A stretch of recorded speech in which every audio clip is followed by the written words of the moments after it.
We haven't started yet. Ladies and gentlemen, welcome to the Semi-Perfect Podcast. It is August 7th, 2019, and this is the first podcast since BronyCon. The last BronyCon. And my voice is still recovering. Your voice is nice, good and growly. If you get the Regal Rewards card, you'll be able to watch movies forever. Forever. Sorry. Good morning. No. Good. What the Good hell? evening. Whatever. Hello, everybody, and welcome in to all of our live viewers, and of course to those that listen on delay. Joining us so far here today, but we anticipate others. We have PaleoSteno. Badeno. We have It is Salio Peno. we have Labdora. Be strong. Be strong. We have Sparrow. The pizza Yeah. place? Borrow. I'm here, yes. Hi. We have K Sarah. Que sera. Que sera, sera. Yes, I'm here. And I am AB Dubdist. And we also have, who do we have? I've been pointing at them for like the past we minute. have Hirosashii. Hello. You've been having a stroke, man. I don't know. We Also- do have a super chat though, Yeah. and that will always be better than a stroke. Exiodyne says, "Hi, just wanted to say you all made my first BronyCon the best one. All of you don't stop being perfect and keep making us all laugh. We love you, Christian. Hashtag Sarah, Sarah, Sarah." Can I, one more time? I love how much like Christian radiates positive energy. Like Yeah. it, because when it comes to these conventions, I've been to so many of them, and I see a lot of faces and I hear a lot of names. But when I see Christian smile, I'm like, hey, it's Christian. And I think that's just swell. He leaves a good impression on me. Pretty much cannot forget him. Yep, Christian, we all pretty much Unforgettable. echo Saber's sentiments there. You've always been awesome at these conventions, and we really appreciate it. So, and thank you for the super chat. you. So I'm hungry, which means we should jump right into food posts. All right, so let me. Okay, so Oh, we've got it. let's- I've got it work around. The Twitter thing wasn't working. I couldn't get the dang thingy to put on the chat. But I've what? got- hold The on. dang thing, good dang, It's bang, all dang. just like a blank Are screen. both of you having strokes tonight? Yeah, I mean, I can got you blame that us? Riz going sushi sauce squishy, and you're like bang bang bang bang. Beep, bap, ba, dee, bee, dee. We haven't had All much right, sleep. all right, hold on. Let me make this screen big. Just sleep more. Do what Oh, I do there we and just go. sleep for 8 hours. Now it going fucking to. does it. Hey, it's working. It has to be full screen. Stupid. Stupid. Stupid. Stupid. Poot Oh, it. let me scroll down. All right. July. Stop it. All right. Here we go. Okay, there Here we we go.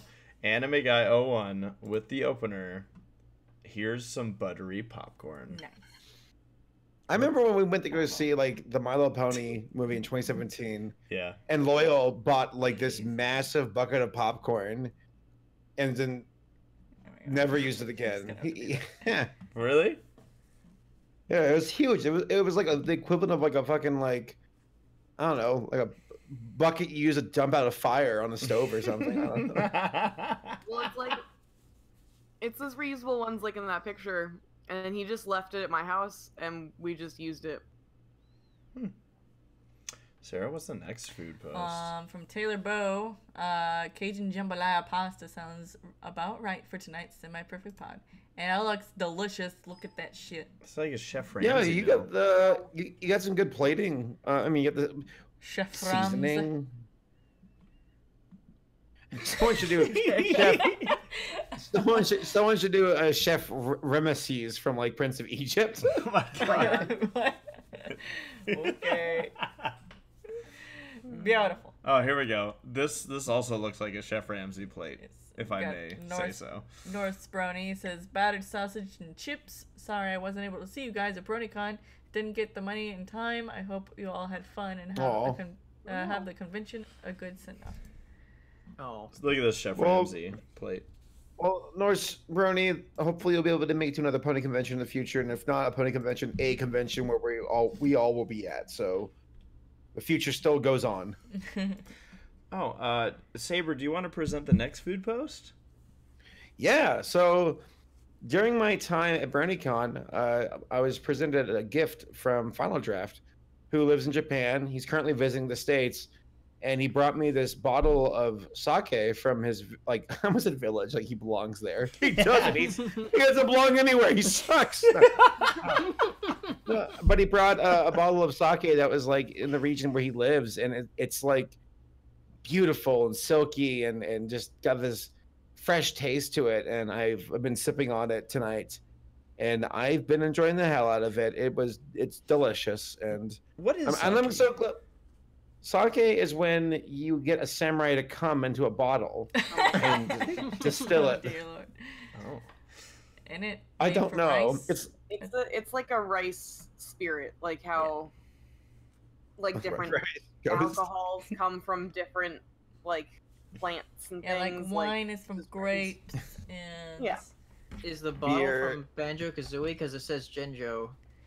Shut up, nerd. He'll You know beat what? you up. It probably is. There's no other explanation.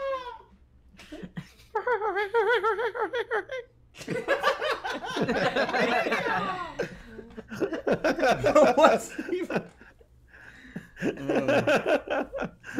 Only real Kazooie fans. There it is.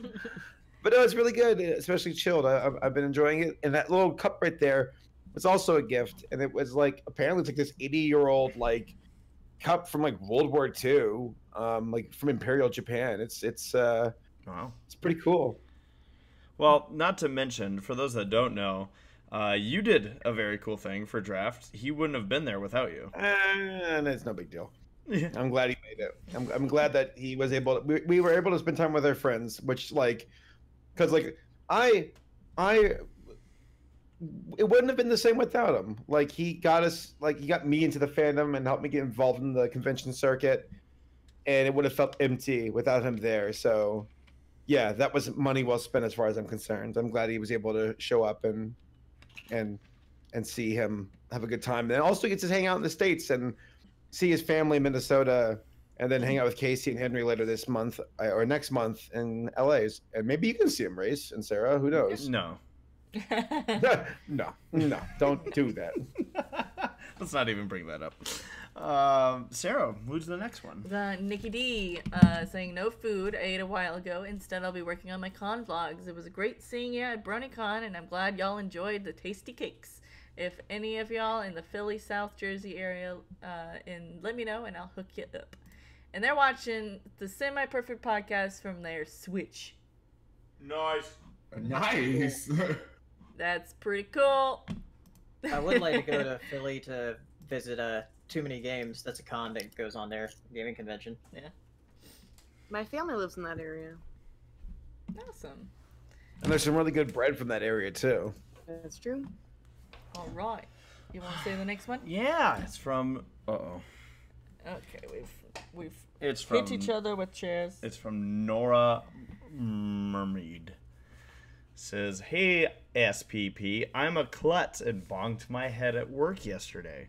Now I'm recovering at home with stitches on. Dang, What? stitches Oh my in my head and a God. tetanus shot.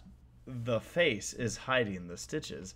Anyway, I'm noshing on M&Ms and Coke to hide my PGD and PCD. Miss you guys so much." Post-Gabe depression. Yep. Ah, I get it now. Hey, that's Oh, racist man. Coke. What do you have It racist is my Coke? Coke. Yeah. What does Nora trying to Racist. do to me? Well, I'm sorry you bonked your head. Yeah. Yeah. You know, on the mention of stitches, as you can see to the right, Pizza Hut is closing 500 dine-in restaurants. Yeah. Who Oh my cares? God. Well, Right. they're sit-down locations. Has anyone been to those? I have. Negative. The last time I went to a dine-in Pizza Hut was in like 1996 or something. I don't know. Chuck E. fucking- Cheese. In the 90s, yeah, when I was a kid. With our pinkies up as we sip our orange sodas. We're like, yes. My dad's so fucking weird because I remember like we go on car trips and he'd be all like super excited about these low tier buffets. Like we're driving down the road and there was a sign for like a buffet KFC. And he was like, "Hey Steven, you want to go get buffet KFC?" I'm like, "Okay, sure." And we got in there and all the trays look so pathetic. Like there's something really gross about like seeing metal trays that hold food sitting in I'm sorry, not even hot, lukewarm water. It's disgusting. Buffets in general are disgusting. If you ever read a Reddit thread about like the worst restaurant experiences, you'll see it riddled with buffets and people shoving their hands in food or putting it back on the trays. Done. I'm done with buffets. For the rest of my life, I'm done. Yeah. So take that. Jesus. Well, next up we got Laura. Why don't we have Laura present the next food post? Oh, thank you. I got a mini pecan pie from the grocery store today. And on the box, it was like, nutrition facts, serving size, 1/2 of a pie. And I'm like, don't even start with me. Like, I'm not going to eat this whole fucking thing in one sitting. Like, it's a mini pie. It's obviously made to be one serving. Serving size is just, I swear, they just actually make you feel bad. I was really offended by it. It's but how not they so offended that I didn't buy it and then proceed to start eating it. Oh, I see the glass that you're drinking out of. Oh, a Club 33.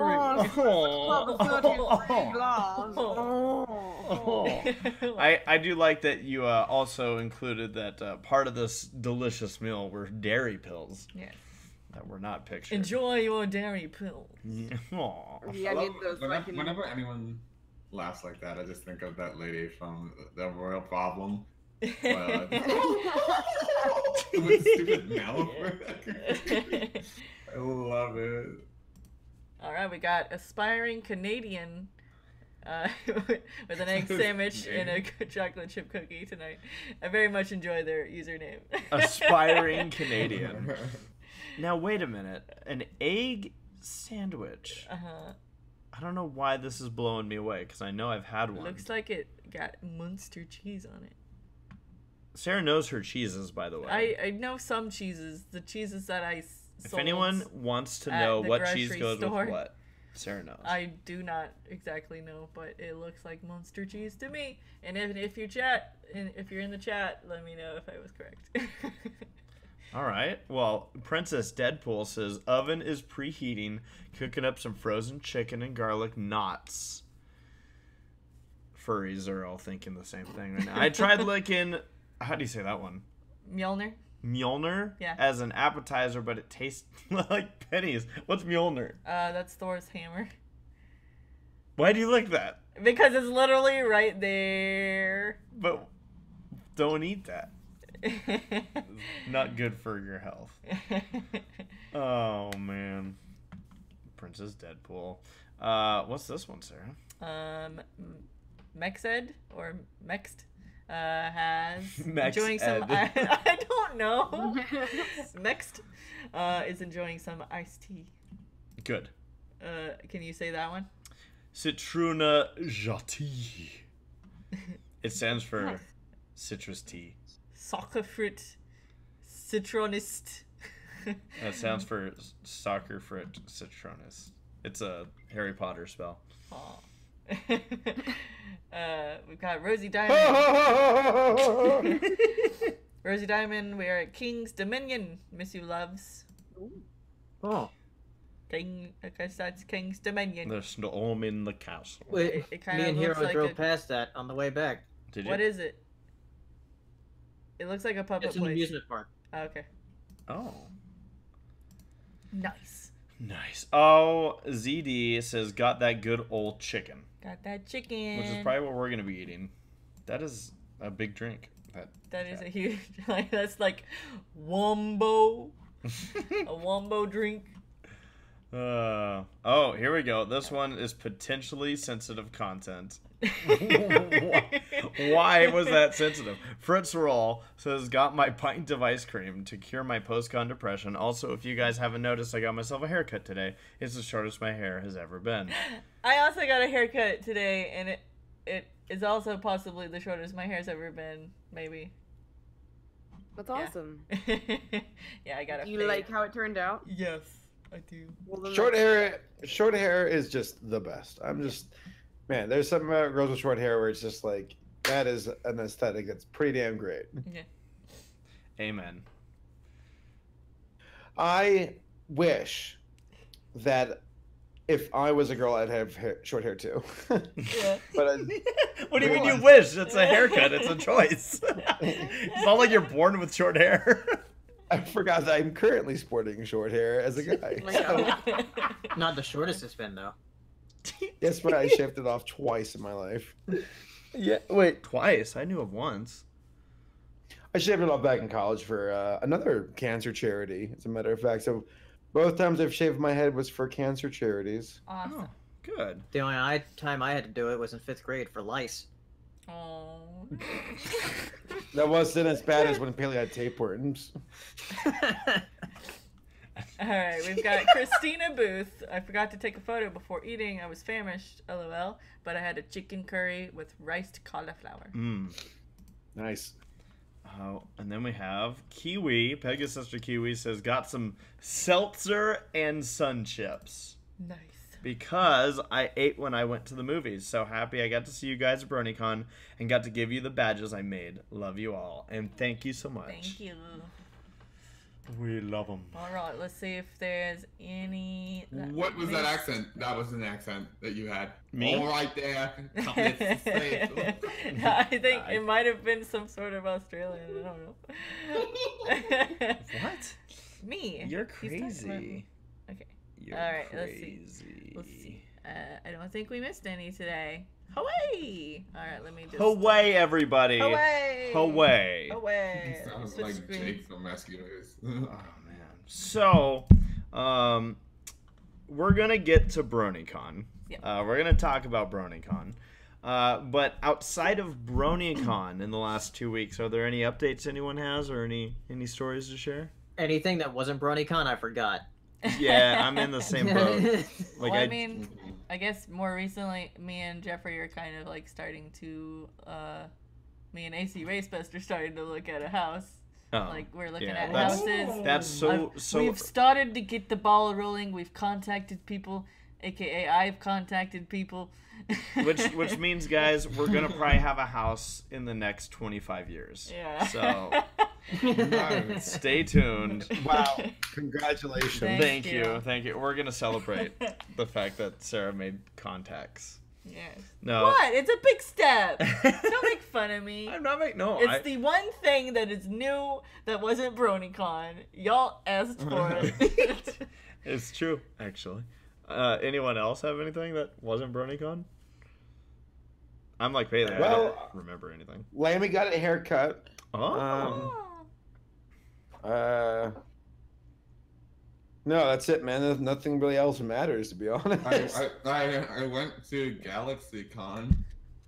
What? Oh yeah, you just went for a day, right? Yeah, I went for one day just to see what all the hype's about because it sells out. Like that con has sold out for the past 3 years, I believe. Yeah, and it's only been around for that long. For that long, right? Yeah. That con, they invite lots of celebrities, and I was like, let's see what all the hype's about. I get why it sells out because, again, there's a lot of celebrities there that people want to meet.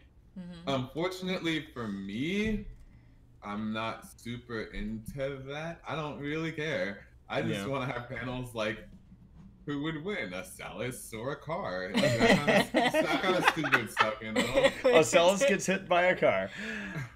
I literally just, the first two things that pop into my mind. I'm not even joking. Honestly, a Celis would probably kill that, like win that really. Oh yeah. Just turn into like someone who doesn't care. Anyway, but yeah, stuff like that. It was just a whole bunch of like celebrity Q&As. I was just like, I don't care. Like, But I did get to see the voice actor for Donald Duck and Launchpad from the '80s DuckTales. Oh, So that was cool. Nice. They're both. I'm gonna call them old men, old enough to be set in their ways, and it was just interesting being like, yeah, you sure are old men. Just the way they talk, it's like you can't be too mad about it. And I'm like, yeah, they're old, whatever. Yeah. That was interesting. I was going to go to the David Tennant panel, but good lord, that man is popular. Yeah.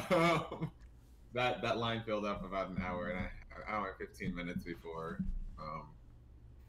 the actual panel. I was like, geez, man. Right, so yeah, it was all right. I probably wouldn't go for more than one day next year, just because again, it's not super my scene. But it was fun if that's what you're trying to do, meet celebrities. It's a fun time. so that was the weekend before BronyCon. Mm-hmm. Nice. Thanks. And then, Christian, he's actually reminding us of a story, Saber's shaker incident. I don't think I can share that. Yeah. All right. So it was the day before the convention. I needed a new shaker bottle because the old one broke near the lid, and I took off to the protein store. That's where protein is made. Mm-hmm. And yeah, protein. So I was waking up still throughout the day and the morning. I was groggy. I haven't had my coffee. So I pulled up to the parking lot, got out, went to the front door, opened it up, and I was already kind of preparing myself to see some macho guys because that's just who works at these kind of stores. It's very much so a type that they hire, which makes me wonder if that's considered discrimination. But I guess that's another story. Mm-hmm. But as soon as I opened the door, this guy just fucking naughty. You've already been handshaked. That's what it felt like. Like the guy made a straight line to me, shook my hand, and said, "Hey, welcome to the store. Let me know if I can get you anything. Would you like to try a free sample? What can I do for you?" Mm-hmm. And I just was flabbergasted. So I did a little motion with my hand where I'm like, "I need me one of these," which I meant like to do the motion for the shaker which looked more like a hand job. So, in all its glory, just shaking my hand. I need one of these, partner. Give me a hand job, dude. Fortunately, he knew what I was talking about, and he got the shaker and a blowjob instead, which is great. Yeah. And then gave him my own protein, if you know what I mean. That's disgusting. That's disgusting. Wow. Ray, stop it, all right? Sorry. But you're a bad influence, and I don't want you around my kid anymore. Okay. All right, but no, I got my shake. Wait, it was just so awkward because I was just like, I don't know, like you hear these stories of like being cute and awkward, but like let's be real, most awkward people aren't like really being cute with it, they're just being fucking weird, which makes for really fun stories. Because you get people, oh, I'm weird, I'm awkward, I'm cute, look at my glasses. Versus like, oh, I'm awkward, I shit my pants or something. So you mean our type of awkward? Exactly. Precisely. So what are we going to talk about then? Well, I think... Paleo? Oh, I wanted to bring something up because I just found out about it like an hour ago, and I was just reminded about it on Twitter from Tony Fleeks because I saw it retweeted. Apparently Humble Bundle is doing a big comics bundle for the My Little Pony comics right now. Oh. And it has like practically everything from the last 7 years. Like you can get it all for like $15. Huh. And it's like nearly $500 worth of comics. Get on that, bronies. We might get on that. Yeah. Here, I'll link it here, and I'll also link it in the chat. Nice. How are you gonna afford a house if you buy those comics though? Yeah. The $15 of comics. Well, so much for our house announcement, everybody. We're pulling. Yeah, $15, and it's all Humble Bundles also for charity too. It's supporting the Hasbro Children's Fund. Nice. That's really cool. Which is what exactly? Children's Fund from Hasbro, I guess. What is that? Just they give money to children? Here you go, child. Hey, kid, here's your money. $20. They just slip dollar bills Buy inside of the yourself toys. something nice. Here's a nickel. Like I did. I bought a toy. Oh man. Well, yeah, I'm gonna get this right now because I have not caught up with the comics at all. Speaking of My Little Pony, I think we're gonna put up our spoiler screen for the episode that just aired. So for anyone that's new or just doesn't remember, we have our spoiler screen up right now, and what this is a heads up that we're going to be discussing spoilers for the newest episode. If you haven't seen it and don't want to hear spoilers, you can mute the stream and wait until this screen, the spoiler screen, goes down. And yeah, you should be good. And once the screen goes down, we will not discuss spoilers after that. So I actually haven't seen it yet, so I'm gonna mute. All right. So oh, I should have watched that with you last night. Have you not seen it either, Paleo? No, I've seen it. Oh, I've seen it. gotcha. Yeah. So yep. So we'll still give a few people. I'll give them one more heads up that if you're looking to avoid spoilers for the newest episode of My Little Pony that aired on television, The Last Laugh, we are going to be discussing spoilers here for the next couple of minutes. Once the screen goes down, you're good. Yeah. So let's talk. All right, so the synopsis is, when Pinkie Pie seeks help from her old friend Cheese Sandwich in finding her life's purpose, she discovers the unimaginable has happened. Wow, that's very vague. All right, I was reading the whole He's wiki. dead. So, I guess to kind of further explain, she figures out that Cheese Sandwich has created a laughter factory sort of thing. She goes to it. And she realizes that he has lost his laugh. He has lost his ability to enjoy things and laugh for himself. And so they have to figure out how to get it back. Yeah. So what did you all think of this? I thought it was a good episode. I was very scared that they were gonna make the Sand Smirk guy be the problem. Because I really liked. I was super afraid of that. Yeah, I actually really liked the Sand Smirk guy, like with his very dry sense of humor, being like, "Oh yes, that's a hilarious joke, sir. Good job." Yeah. And I was so afraid that they were gonna make him the problem that was like sucking the fun out of Cheese Sandwich's life, but I'm so glad that sucking it how. But no, and it ended protein. up that Cheese just needed to make people happy in person, and therefore he gets fulfillment out of that, and that makes him happy. So I'm curious, like Laura, Saber, what did you guys think of this episode? Well, it's always a pleasure to see Weird Al on the show, because you're kind of guaranteed a song. Yeah. Did you guys like the song? Laura, we watched it together. What did you think? I liked it. Cool. Good. I will say this, like, since this is our second time, right, seeing Cheese Sandwich, I was actually a little bit bummed. Granted, like, the episode itself makes sense, like, oh, Pinkie hasn't seen him for a while, and he's had this, like, this is one of those things where you'd almost need to be separated for a while for this to have even been an issue. Yeah. But I was like, oh wow, like he was such in a downer mood that I'm like, it almost doesn't even sound like Weird Al. I know, like when Pinkie first like goes into his office, is like a shot kind of like that 50 Shades of Grey poster, and he's like, Pinkie, I'm glad that you came. Just like, what the what? Well, it's so funny what you said about like how you're glad that the Sand Smirk guy wasn't the villain. Yeah. Because like, Laura, correct me if I'm wrong, but I think like, didn't you say you kind of he was growing on you when you were watching the episode? Oh, I love him. I like him a lot. I love him so much. Very he was funny cute. joke.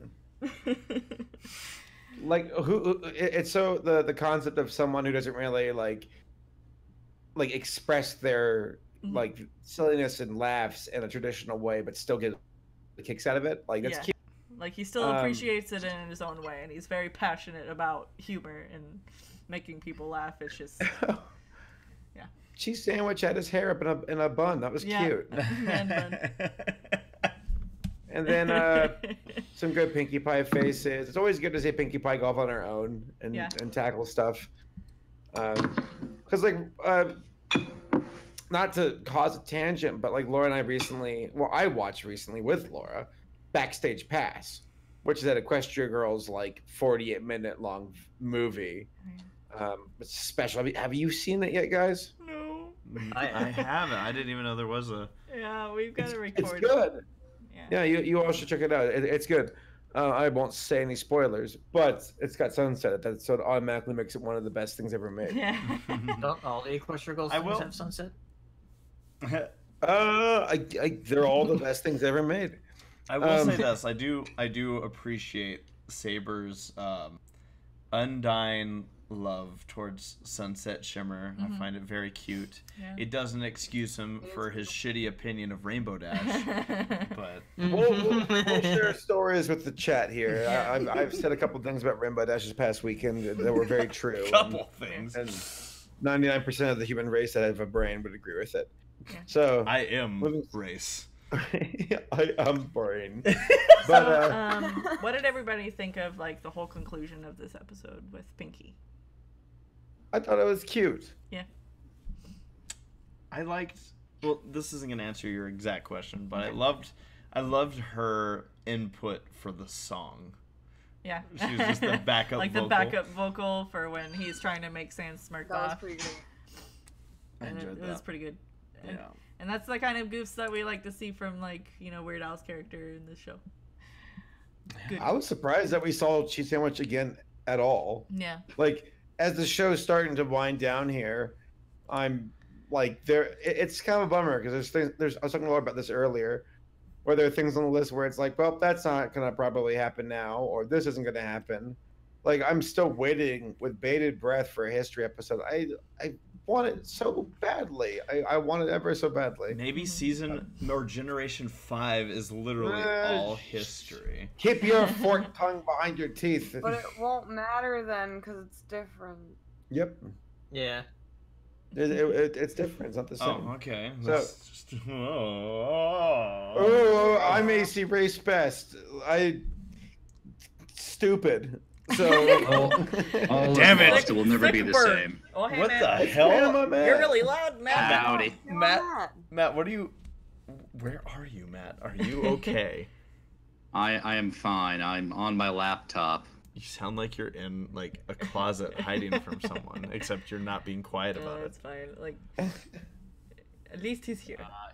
It's the best that I can work with given the circumstances that I have. We just had to adjust your audio. You're good now. Oh, perfect. Yeah, you like came to the chat and you're like 50 times louder than everybody else. So, to finish up on the episode though, is there anything else anyone wants to say? It was enjoyable. It was enjoyable. Yeah, it was fine. Sans Smirk is the best. Yeah. Who do you ship Sans Smirk with? Myself. Sans Undertale. Oh, Laura going in for the kill. Sans Undertale. All right, cool. So we're gonna.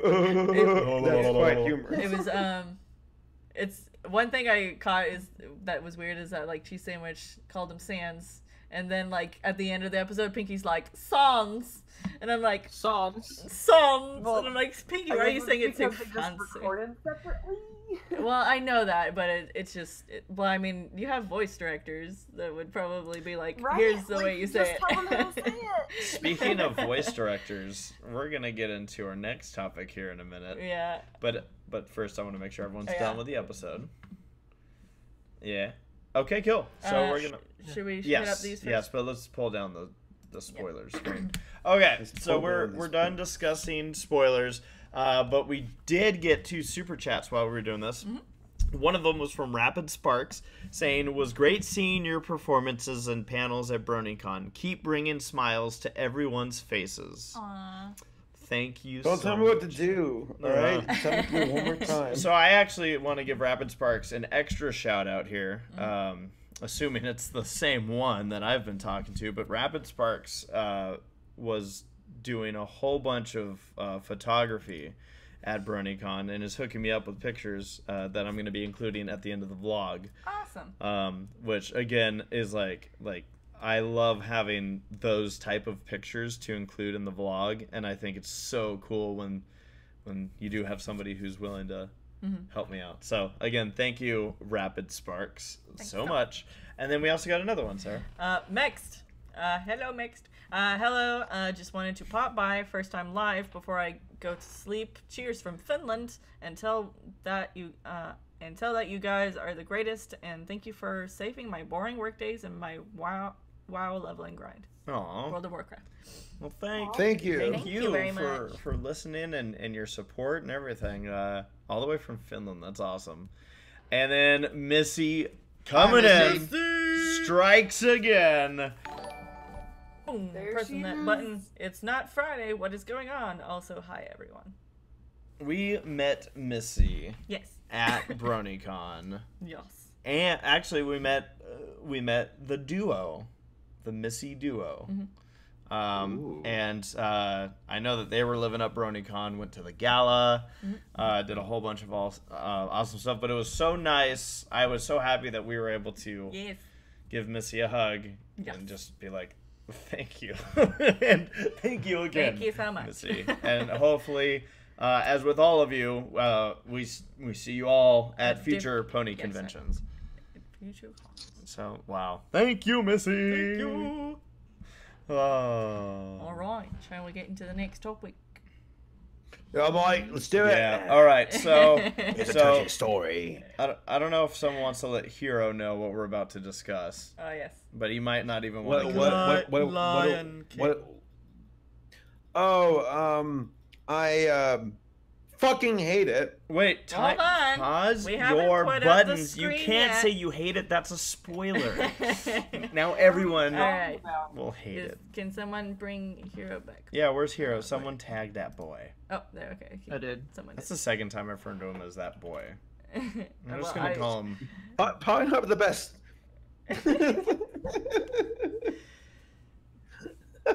Sorry. Hirosashii, come back to us. I remember back in the early days of our friendship, I'd rag on him because I was like, Hirosashii is the name of the Japanese battleship that killed my grandfather. And Hirosashii like believed it for like a hot minute, and then the joke got really old, and then we stopped talking for about a year. Oh, No, I'm just joking. you know what? Someone made a very good point. Does Lion King actually need a spoiler screen? Which yeah, it 'cause, should. like, it's literally the because same story. Oh my it's god! the Wait, same you're right. story, but at You're the same right. time, there's people that probably maybe All haven't right. seen Well, the let's original. let's either. at least explain because we haven't. If you haven't seen the original, Just stare at the nice I mean, gift. Rebranded their own thing and then sold it again because they would never. It was very different. No. So all I'm gonna say is, yeah, it sucked. again, you got me. We're gonna be discussing The Lion King. It's still a newish movie. If anyone wants to avoid spoilers, same deal as the last one. The spoiler screen will come down when we're done discussing The Lion King. But yeah, Maybe having the spoiler screen is a moot point, but we're just gonna do it Sarah anyway. made it. Enjoy the gif. The gif. Hirosashi's not gonna come back because he probably knows that we're discussing this. We will hear Hiro's thoughts. Has Hiro seen the movie? No, he refused. Oh, in that case, wow. Okay, who here has seen the movie? I So have. it was on a website, and I started watching it today. Yeah. I You stopped. thief. I don't give a fuck. They don't deserve a penny. But it will not be. I mean, just kidding. I didn't watch it on a website. It was a joke. I promise. YouTube. I went to the Alright. theater.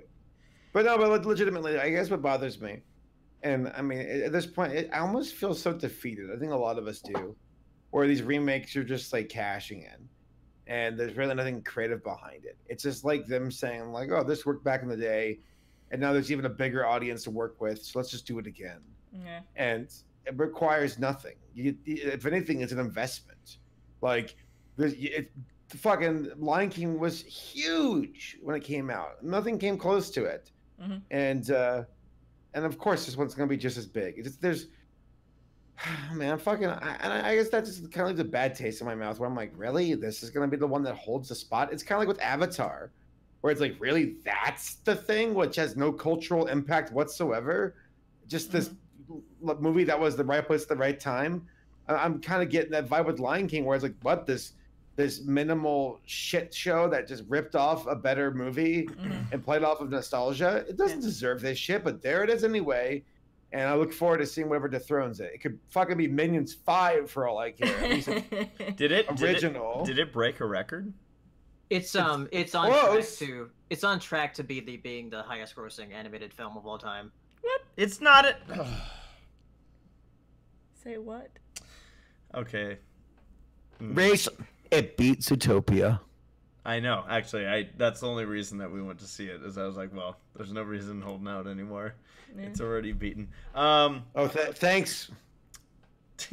So here's what I'll say. I'm gonna do what no one else wants to probably, and just say that on a technical level, impressive. Technically, it's impressive. It's cool how photorealistic these things look. That being said, fucking do it with something else. You take the original that has all this vibrant colors and life and expressions of the lions and all that shit, and it's cool and it's artistic, and then you do this with the photorealism, and it just like saps all the joy and the excitement from it. Okay, so I know Sarah and I have. Paleo, have you seen the full movie? Yeah. All right, Hiro's back with us. Hiro, we're discussing The Lion King. All right. Oh jeez, I'm about to leave again. Oh, okay. Don't sugarcoat it. Tell us what you really think. So are we the only three that have seen it then? I think so. Okay. So that being said, here's the biggest issue I have with this movie. Like, ignore the fact that, or actually not ignoring the fact that it is a complete rehash of the original. And the things that they changed. But they changed things, and every change they made it worse. Yeah. It felt like there was less heart in this movie. Like, going back to what we were saying earlier, I don't know if it was so much the actors, but the direction for the voicing was like, they're like, you just need to tone it down a little bit, make it as lifeless as the character that you are voicing. You'd make a great voice director, like, Sarah. As far as changes, like, they made Scar not fun. Oh, don't even get Scar on. Scar was not a fun villain. What about Be Prepared? Be Prepared fucking sucked. Be Prepared was literally like, oh my god. So the first like half of Be Prepared, it's all like new lyrics. Like, it's weird. Like, he's singing it. He's singing it. The word. He's doing slam poetry. Yeah, he's doing slam poetry, and then it kicks into where he's actually singing, and then it sounds like a fucking opera. Be like, this makes me sad. Oh, Hero. I kind of want to see it now, just to see. Don't give it money. Don't give it money. Like, watch it illegally, Matt. Which we don't do. Send me that link. I got you, bro. But no, seriously though, like everything that this, I saw some people discussing, saying, well, at least the soundtrack was amazing, and I'm like, honestly, that's what I've heard. Honestly, like, I am a massive Hans Zimmer fan. Like, I love Hans Zimmer. He's my favorite composer, and I'm not saying this is his fault, but as Sarah said, it just felt like they kind of put paint. Oh, like fresh paint, but like it didn't really add anything. And I honestly, like, the music was less impactful. Than it's bare minimum stuff, guys. Like, again, this is such a, it's like Disney this is their biggest year yet. There's nothing. I can't think of a single year comes close to this. Endgame, Lion King, over $5 billion so far this year. That's huge, and that's just and the thing is. And take this in, though. Also, like, that's a lot of money from movies, but also keep in mind that movies serve the purpose of licensing and merchandise. So you're making fucking tens of billions of dollars. They're making a fucking fortune. And I'm like, it's just I don't know. I Laura and I were talking about this yesterday, where like, and to which this was being discussed in a video from YouTubers we follow from My Little Media, where they're talking about a movie called Once Upon a Time in Hollywood, and how Tarantino is one of the last like directors, like real directors in Hollywood, and how the era of actor movies is kind of come to an end, and now it's more like you don't go see a movie because like a certain actor's in it. Like they don't have the same kind of star power they did back in the 90s. Well, do you all think like will this keep up forever, or will there be eventually a crash where it's like, oh, I'm just so sick of this same old fake. And the thing is, I'm not trying to bash on this shit because I liked Endgame. I liked not The Last Jedi.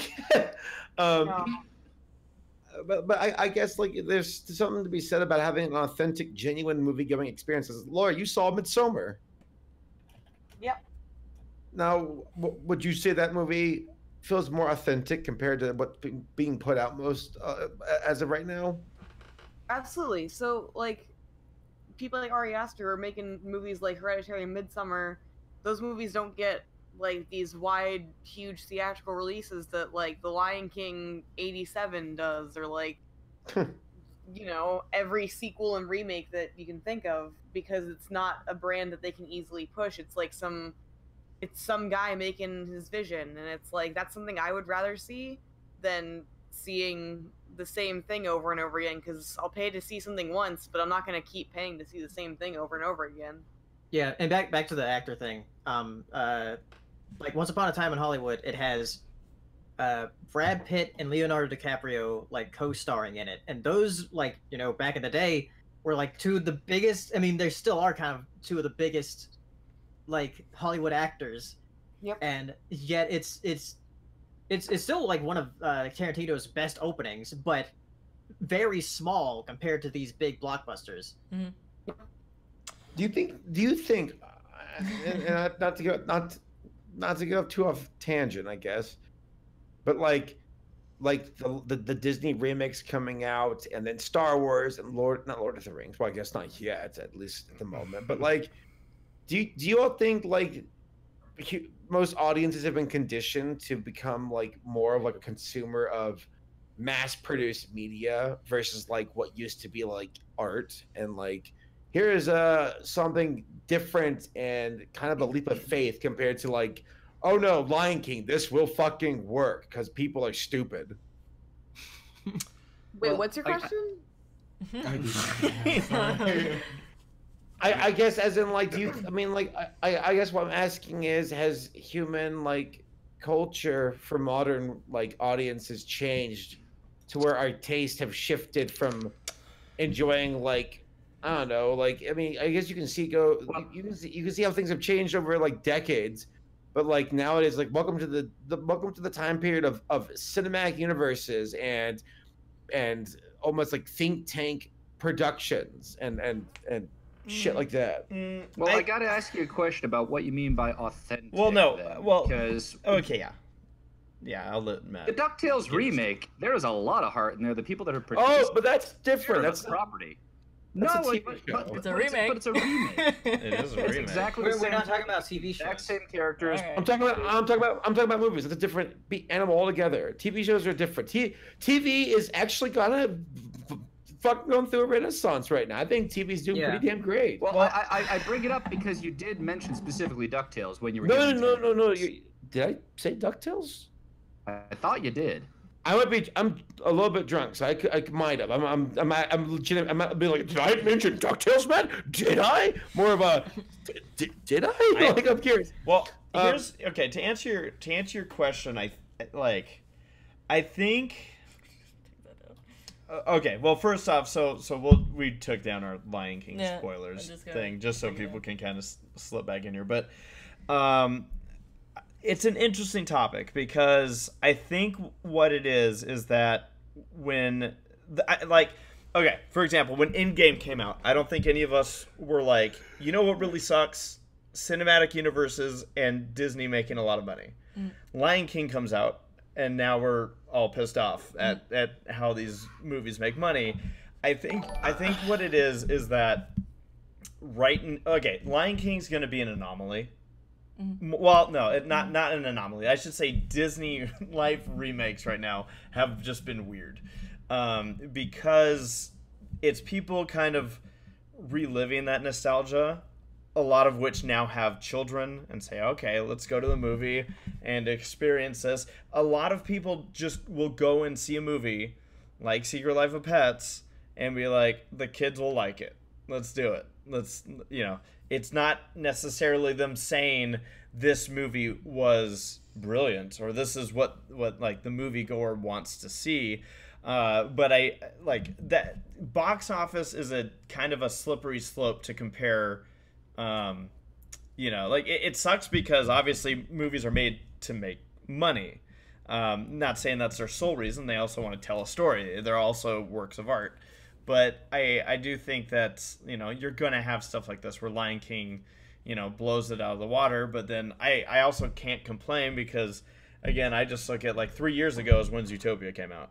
And, I'm not sitting here going, my God, movies have just been horrendous these days. It's just, I know.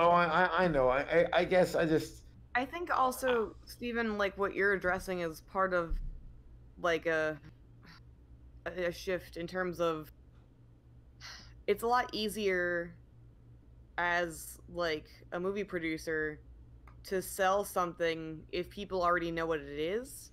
True. Rather than to sell something that's like, hey, here's this obscure movie that you've never heard of, but like it's really good, trust me, it's really good. Or you can go pay, instead of paying $15 to take a chance on that, you can pay $15 to go see The Lion King, and you already know what you're signing up for. So people are like afraid to take that chance to be like, yeah, I'll see something that you're I have no idea what it is. absolutely right. They just feel like, no, like I know what I'm getting if I go see The Lion King. I know what I'm getting if I go to see Dumbo or whatever other like Disney remake it is. It doesn't matter. Then it's just the comfort and the nostalgia of it. It's like, oh no, like I know what I'm getting. I know I'm comfortable going to see this, and that's what I want to do, and I don't want to have to take a risk on some movie that could just be but this way I know what I'm getting. I understand that the bottom line is arguably the most important part of making a movie.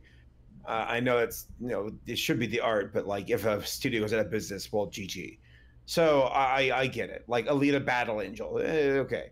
What was that one movie, Paleo? Jupiter Ascending? Didn't that fucking flop like out the ass? Oh yeah, it flopped really bad. bad. That was a not good movie either. Yeah.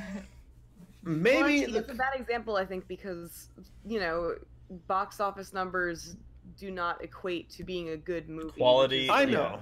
I'm just discuss because then like with Hollywood that is what it means, because it's like, oh well, this movie made a ton of money, so let's do this exact same thing again because we care more about making money than we do about making art. I think a lot of it has to do with the studios in general and them not advertising like new concepts. Well, I think they will play it safe. Yeah, because like with Annapurna, the studio that was distributing Missing Link, the new Laika film, which I thought was like actually really good. I was very surprised by it because from the trailers, I was like, this doesn't look like the kind of thing I would be into. But then when I watched it, I was like, oh, this was actually really great. Speaking to this from a YouTuber standpoint. Shut the fuck up. Not Griffin's here. Gabe, we're lay it on us, Mr. Griffin. Finishing up a topic on movies. I've been listening. I've been here for quite a bit. Yeah. He's been here the whole time, guys. I think. Oh man, I had a thunk, but I have a think. Oh, go for your think. Yay! Thank you. So my think. So just based off of the difference in views I get when I post a video that's like an impression or a review on something that already exists versus releasing an original song, it is really hard to get something original. Like you guys were saying about The Lion King, yeah, they'll pay for advertising and everything, but people are they already know what The Lion King is. They're already searching The Lion King. A lot of that advertisement actually comes free because people are already, there's forums about The Lion King, so they're going to be talking about that. Yeah. They're reaching a broader scope for less money. That's something like my big impression videos, have upwards of 60 million views now because I have big names attached to that video. People are already searching for Justin Bieber, Justin Timberlake, Bruno Mars, Michael Jackson. I don't. The advertising behind them and their fame is helping carry that video. Whereas my original song that I released this Friday has 35,000 views. So it's definitely, I think, harder and more expensive on the advertising side to make original content. Oh my! And it's more of a gamble. Yeah, preach, dude. And I get it. Like at the end of the day, it's a gamble. Even if you feel it's a safe bet, there's still a level of uncertainty to it. Yeah. And I guess Disney's playing it safe. I just feel like, I don't know, it just kind of bums me out where I'm like, it just feels so. Bums me out too. It feels big and corporate and generic and like. Well, Disney took risks. But through those risks, I also know that they walked the razor's edge where there are days where it's like, it wasn't until Michael Eisner and then definitely with Bob Iger where they're like, okay, we're big and powerful now. Like, we don't have to take risk like we used to. And even if we do take the occasional risk, we can write off as a tax, fuck off, whatever, we're good. Yeah. Like, we just made $20 billion a second ago, we're good. Like, we're who cares? I don't know. I guess I'm just getting tired of the big blockbuster films. Yeah, so Saber, how long until you release your video about what ruined My Little Pony? I will never do that, but I do want to call myself out on my bullshit because I want to be fair. I say all of this about big blockbuster films, but I was very much so champion for Godzilla. Mm-hmm. So, and that art house film, Godzilla. That little known franchise, but to be fair, at the same time, like. I mean, because Legendary is trying to make it into a big monster verse, and I'm like, yeah, I want to see that. I don't know, whatever. I just need to shut up. Well, I'll end it on this. I don't see anything necessarily bad with combined universes or anything like that. Sure, you're taking known characters, but you're telling a new story. Or at least it's branding. It's branding. It's smart. That's the whole reason. Like the MCU works is that it's the Marvel Studios brand because if people say like, oh yeah. We don't know this as like a director. We know this as a studio. Yeah. Well, yeah, see, that is definitely that works. Like if you put anything under the MCU umbrella, people are gonna go see it. Like that's how like the whole Cloverfield cinematic universe failure exists. Because like it's like some of what Pixar produced. And then 10 Cloverfield Lane was a really good movie. And they're like, oh, you know that God Particle movie that JJ wants to make? Let's just call it Cloverfield something, and then it'll be part of the Cloverfield universe. And then we don't even have to advertise it. We'll just mention it during the Super Bowl, and everyone will fucking watch it. And that's exactly what happened. Alien movie with Ryan Reynolds was related to Cloverfield. At the very end, they're like, look at this. So stupid. It should have been an anthology. I'm sorry, go ahead. Yeah. I think to answer your original question, what are we going to see now that big name star-based movies seem to be getting in the past? I think we're going to see a lot more studio-based movies. So the studio name will be what steers people toward it. We've already started. That's already the way it is. Yeah, it is that way. With animated movies, that's the way it is. I think animated movies a lot generally now. Because animated movies in general, you don't really think of the director, you think of the studio. Yeah, it's a Pixar film. Like, name the director for The Good Dinosaur, which is a bad example. Name the director for Star Wars. No one knows who it is now. Actually, funny enough, I will throw that out. It's so funny because people forget that there was a director who wasn't George Lucas for Return of the Jedi. Very few people know them or know who it was. I know that there's Irving Kishner for Empire Strikes Back because he like saved everything, but like, I don't know, it just goes to show you that it's like George Lucas, Star Wars, who directed Return of the Jedi. Most people would probably say George Lucas. Like, nope, did not. It was somebody else. Yeah, I'm sorry, tangents. Well, I was gonna say I have at least two more points on this. Go for it. Because you mentioned sequels kind of in this group. For me, I don't know if I'm just different or I'm with the quiet majority or minority or whatever. because I always hear people complain about like, oh, sequels. And granted, like, you know, there to me there is a point where you go, oh, there's another Shrek movie, another Ice Age, but I'm also like somebody who does enjoy at least a sequel. They're never making Zootopia 2. Well, he knows where I'm going with this. But Why was he so far away? Because he's afraid I was gonna hit him. But yeah, like I'm somebody who, if I enjoy a movie and there's a sequel to come with it, and I feel like, oh cool, there's a story that can be here as well. Like even Frozen, funny enough, it was something where I was somebody who was like, seriously, they're gonna make a sequel for this? That's stupid. But now with the trailers, I'm like, okay, like, let's check it out. Let's see what happens. The other, so that was one point. The other thing I was gonna say, and this is just something that bothers me in general, I don't like, and we had this conversation, I think, when we talked about Jungle Book back in the day. I don't like that we are calling photorealistic movies, saying that they're in the same category as animation. Like, to me, there needs... I understand why there isn't a difference. I disagree, though I relate to your frustration, though. Okay, It sucks, 'cause it is animation. What they're doing is animation. It's photorealistic, but still animations. And maybe you can... that's... the frustration comes from where folks are like, I like this live-action Lion King. It's nothing about it's live-action. Not a fucking thing. Yeah.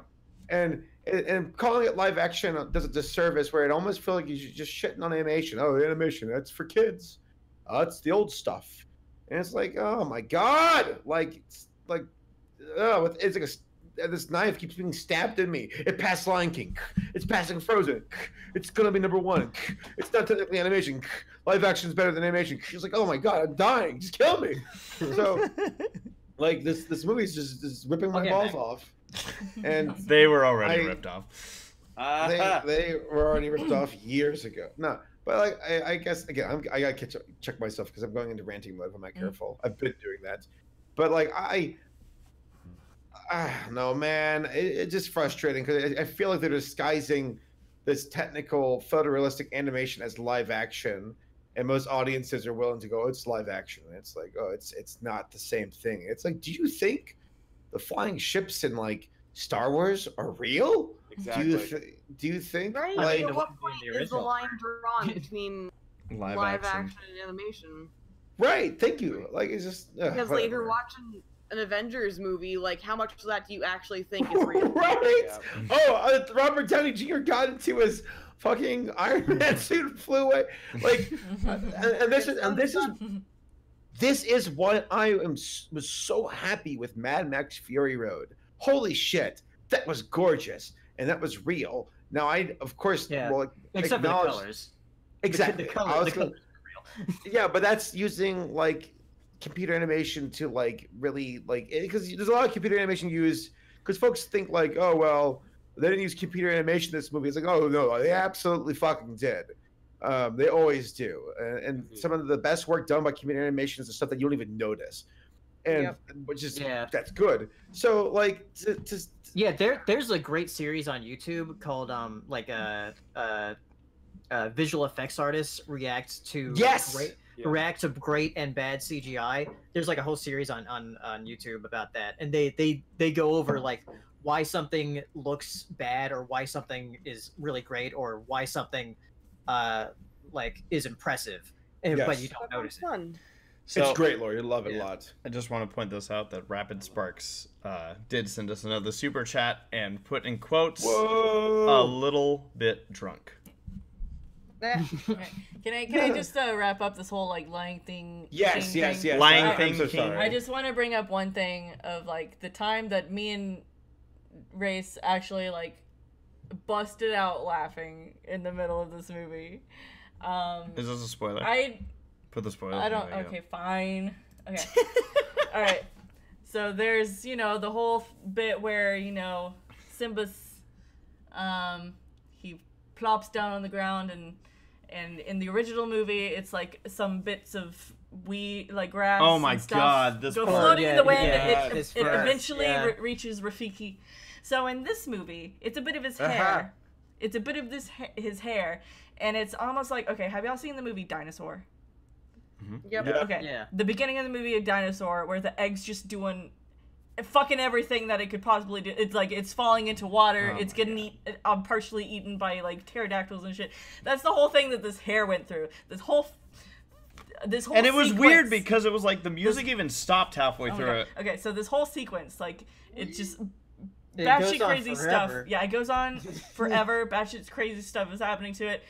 And there was this one bit where like it stops for a little bit and a giraffe eats it out from the tree. And does. in the theater, like when the screen faded to black, I'm like, and the giraffe poops it. And then literally the next shot is of a dung beetle with a pile of poop.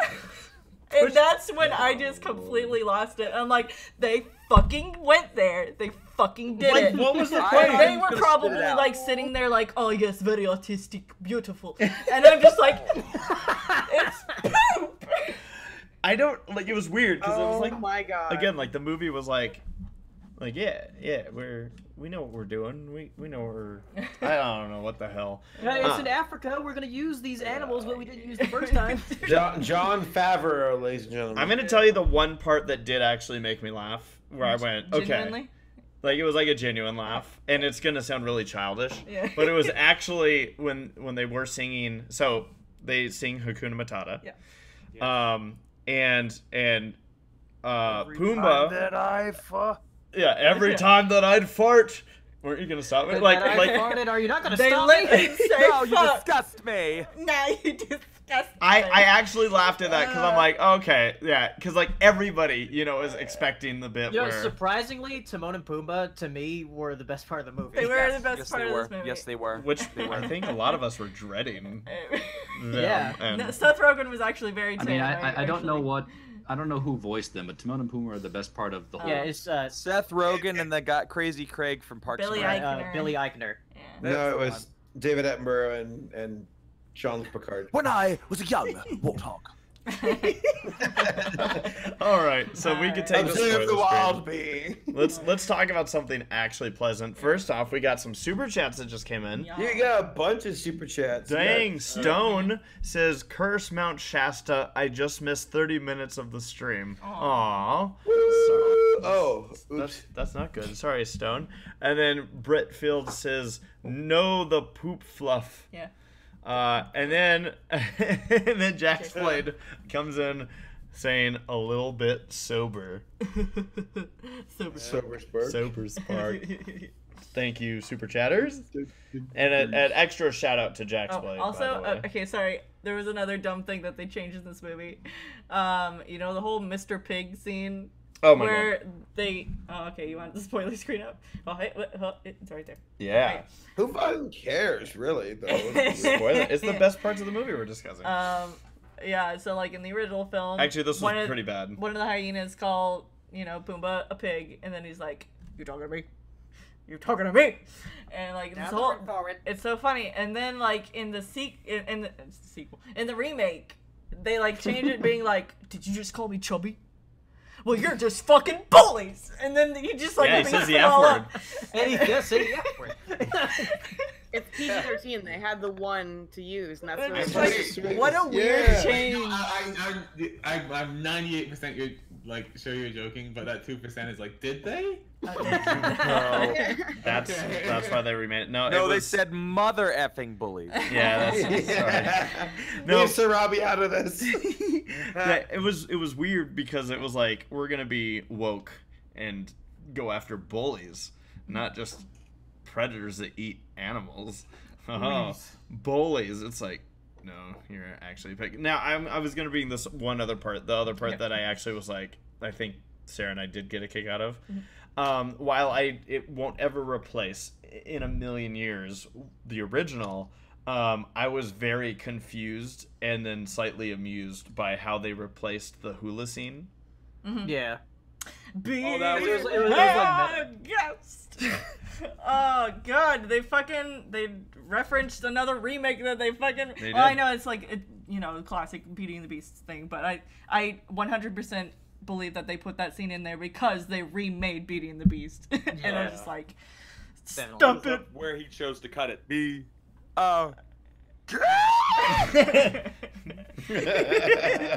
All right. Let's talk Let's move talk about on. BronyCon. Yeah. Yeah. It was good. Oops. It was Oops. good. All right. Screens. Sorry. So now we're gonna move on to Q&A. You know, I'm gonna check on Lammy fast, but go ahead and get the conversation going. Okay. So BronyCon, ladies and gentlemen, it was the last BronyCon, 2019. Years and years of BronyCon, convention that's meant a lot to us on a sentimental side. Of course, has meant a lot to the fandom in general. It's one of those conventions that just about everybody that was there appreciated, and in a huge way. Like this was a weekend. I was talking with Gabe earlier, how like this weekend, it's just like it was like kind of a perfect weekend to send it off. It was incredible, and I want to hear some stories from the weekend. I know a lot of us were around each other at some point, but there also might have been times where we weren't. I got mistaken for Michelle Creeber.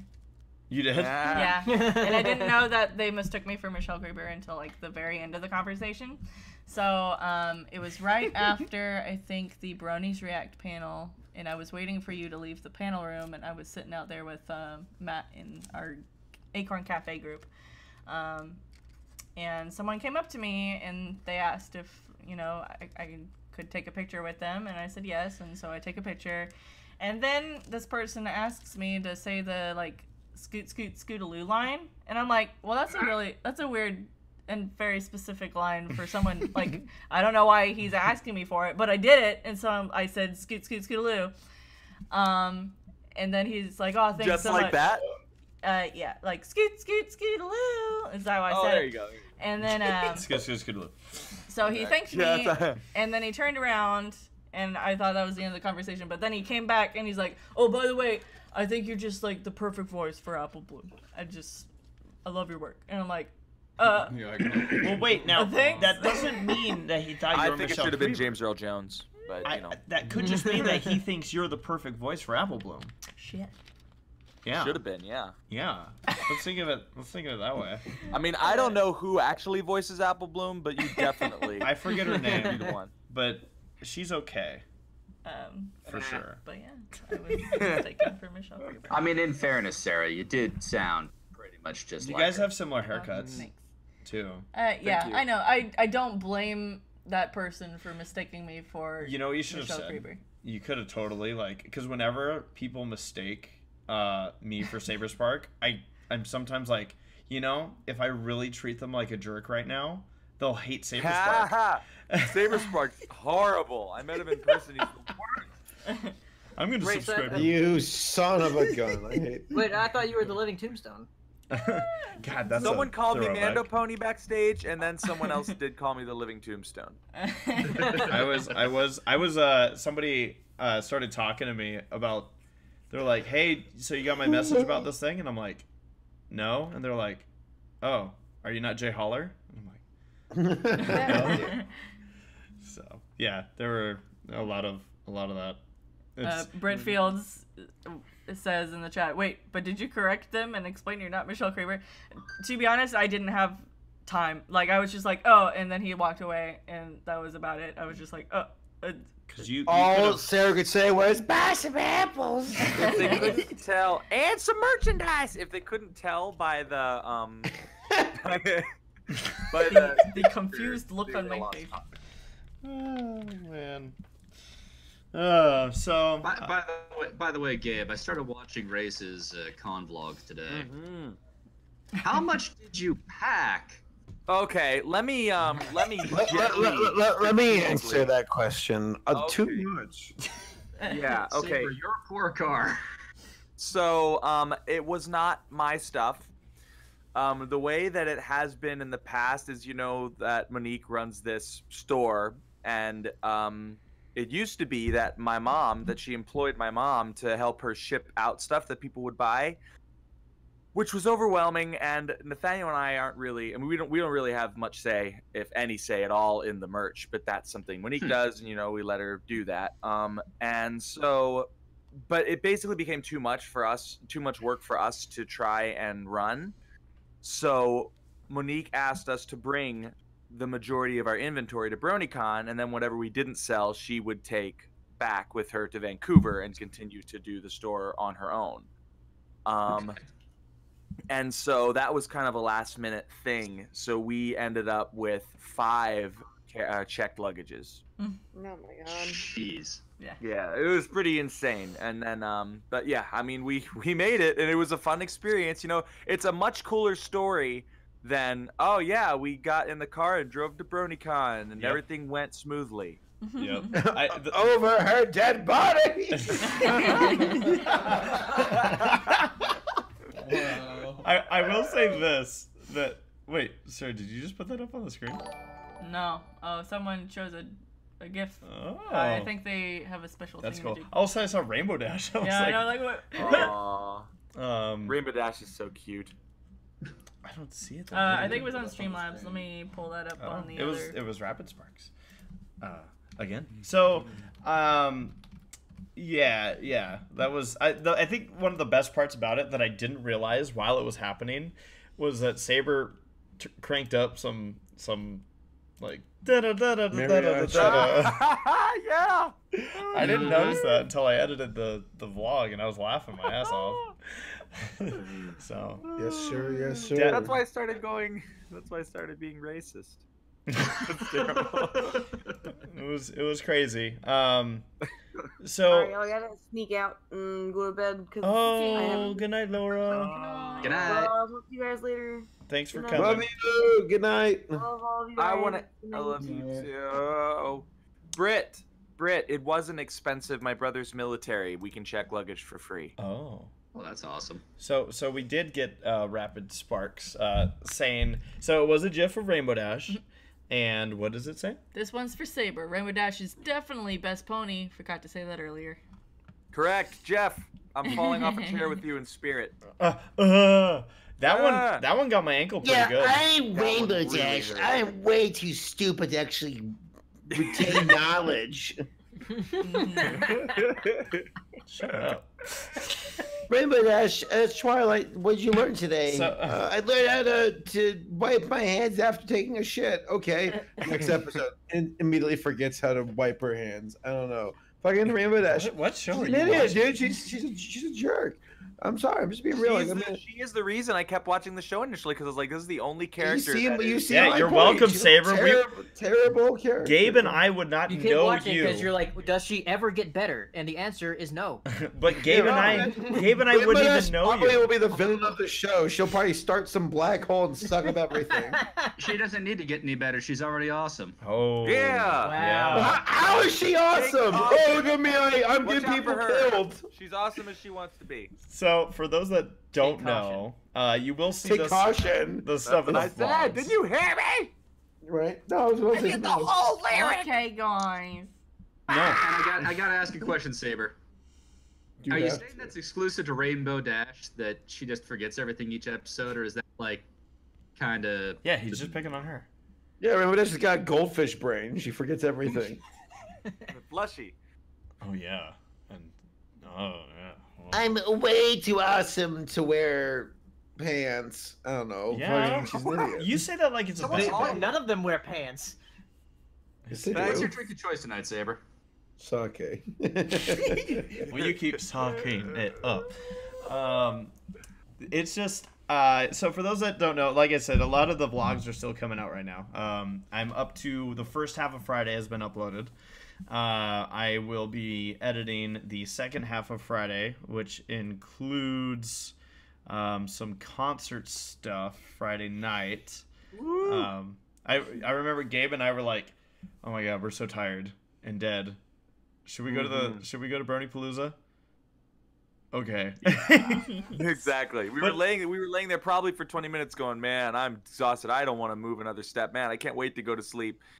let's go to Brony Palooza. Yeah, but it was worth it. Like we were there for about. I'm glad. That's the thing. There's plenty of time to sleep in your life. I don't want to miss stuff at BronyCon.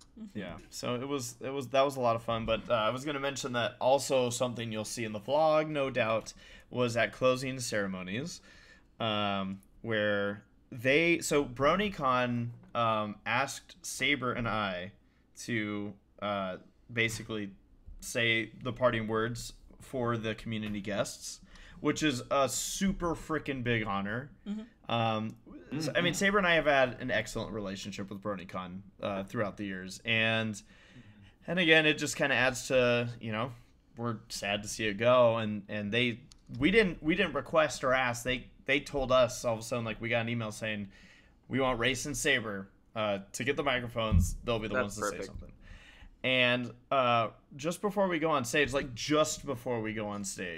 Saber all of a sudden is like, "Oh my gosh, please, I need to do something." Hold on. Before, yeah. So I talked to Jeffrey or ACRacebest about like, oh, this is what we're gonna do. Go back and forth, and I even said like, "Can I go last?"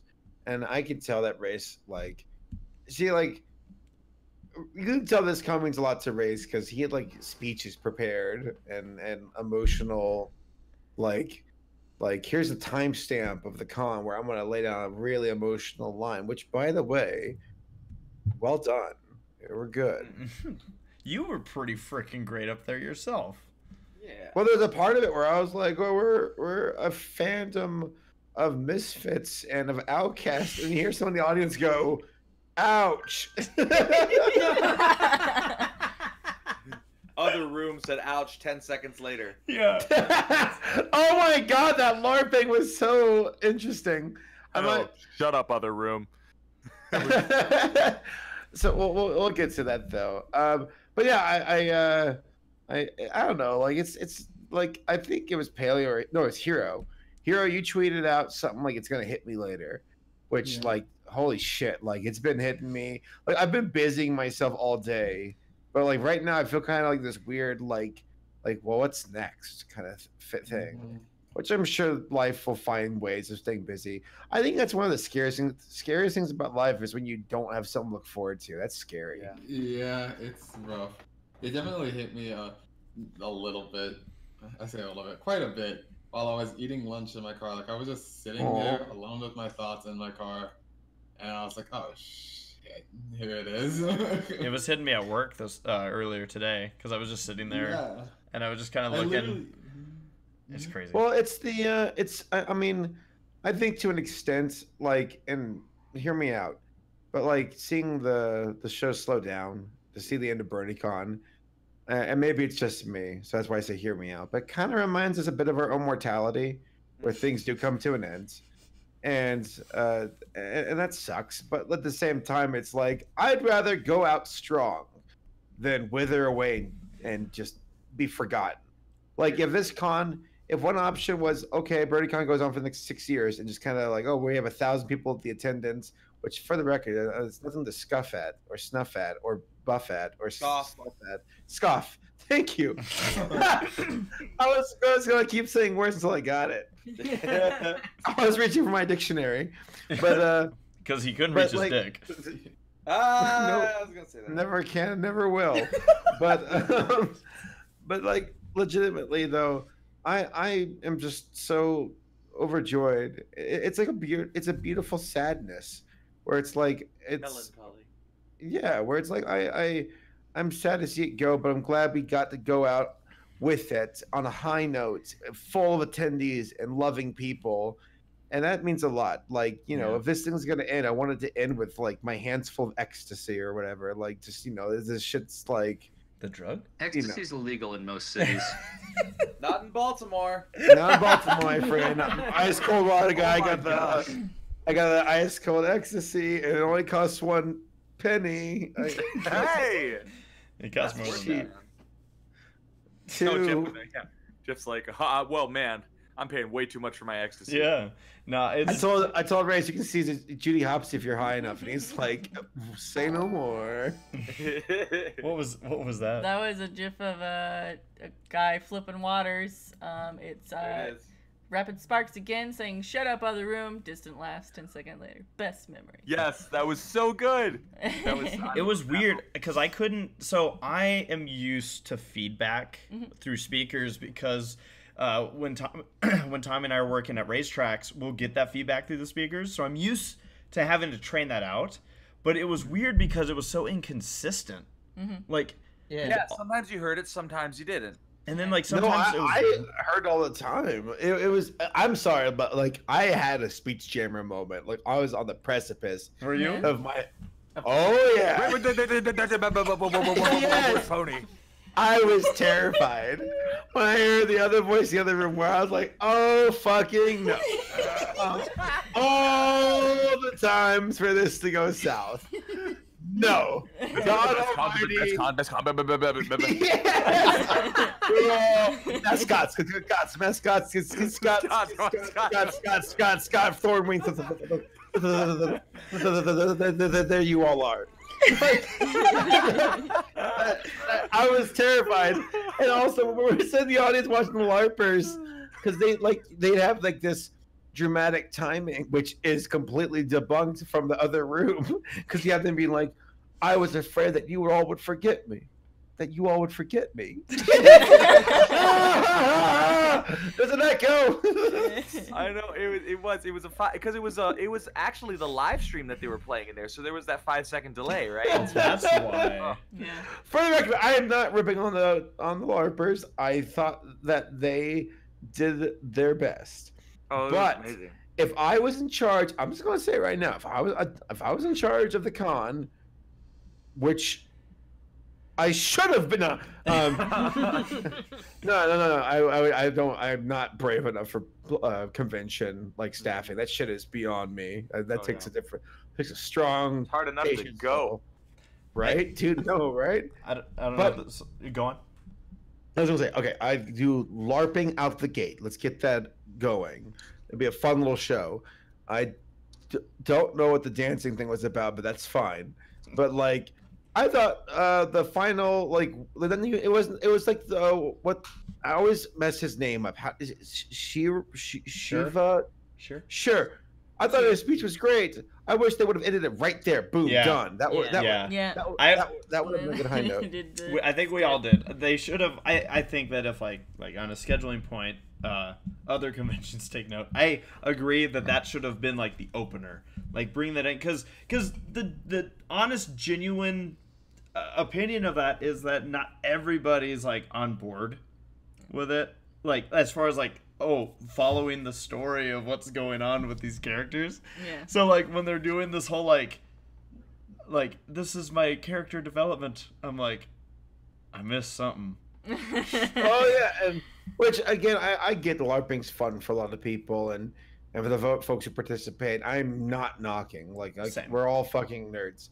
And I'm not shaming them. I'm not saying they did a bad job. I just think, and then for all I know, this could have been hindsight 2020, where they're like, "Oh yeah, we hear you," but like, yeah, that was just. I was surprised when we're all BronyCon. Oh, by the way, we have LARPers coming up next, and it's like, what? Oh, okay. And then they played Stacy's mom. Yeah, like a parody of it, but it was like talking about BronyCon. I'm in love with BronyCon. Like that. I think that would have been a better like intro for the con.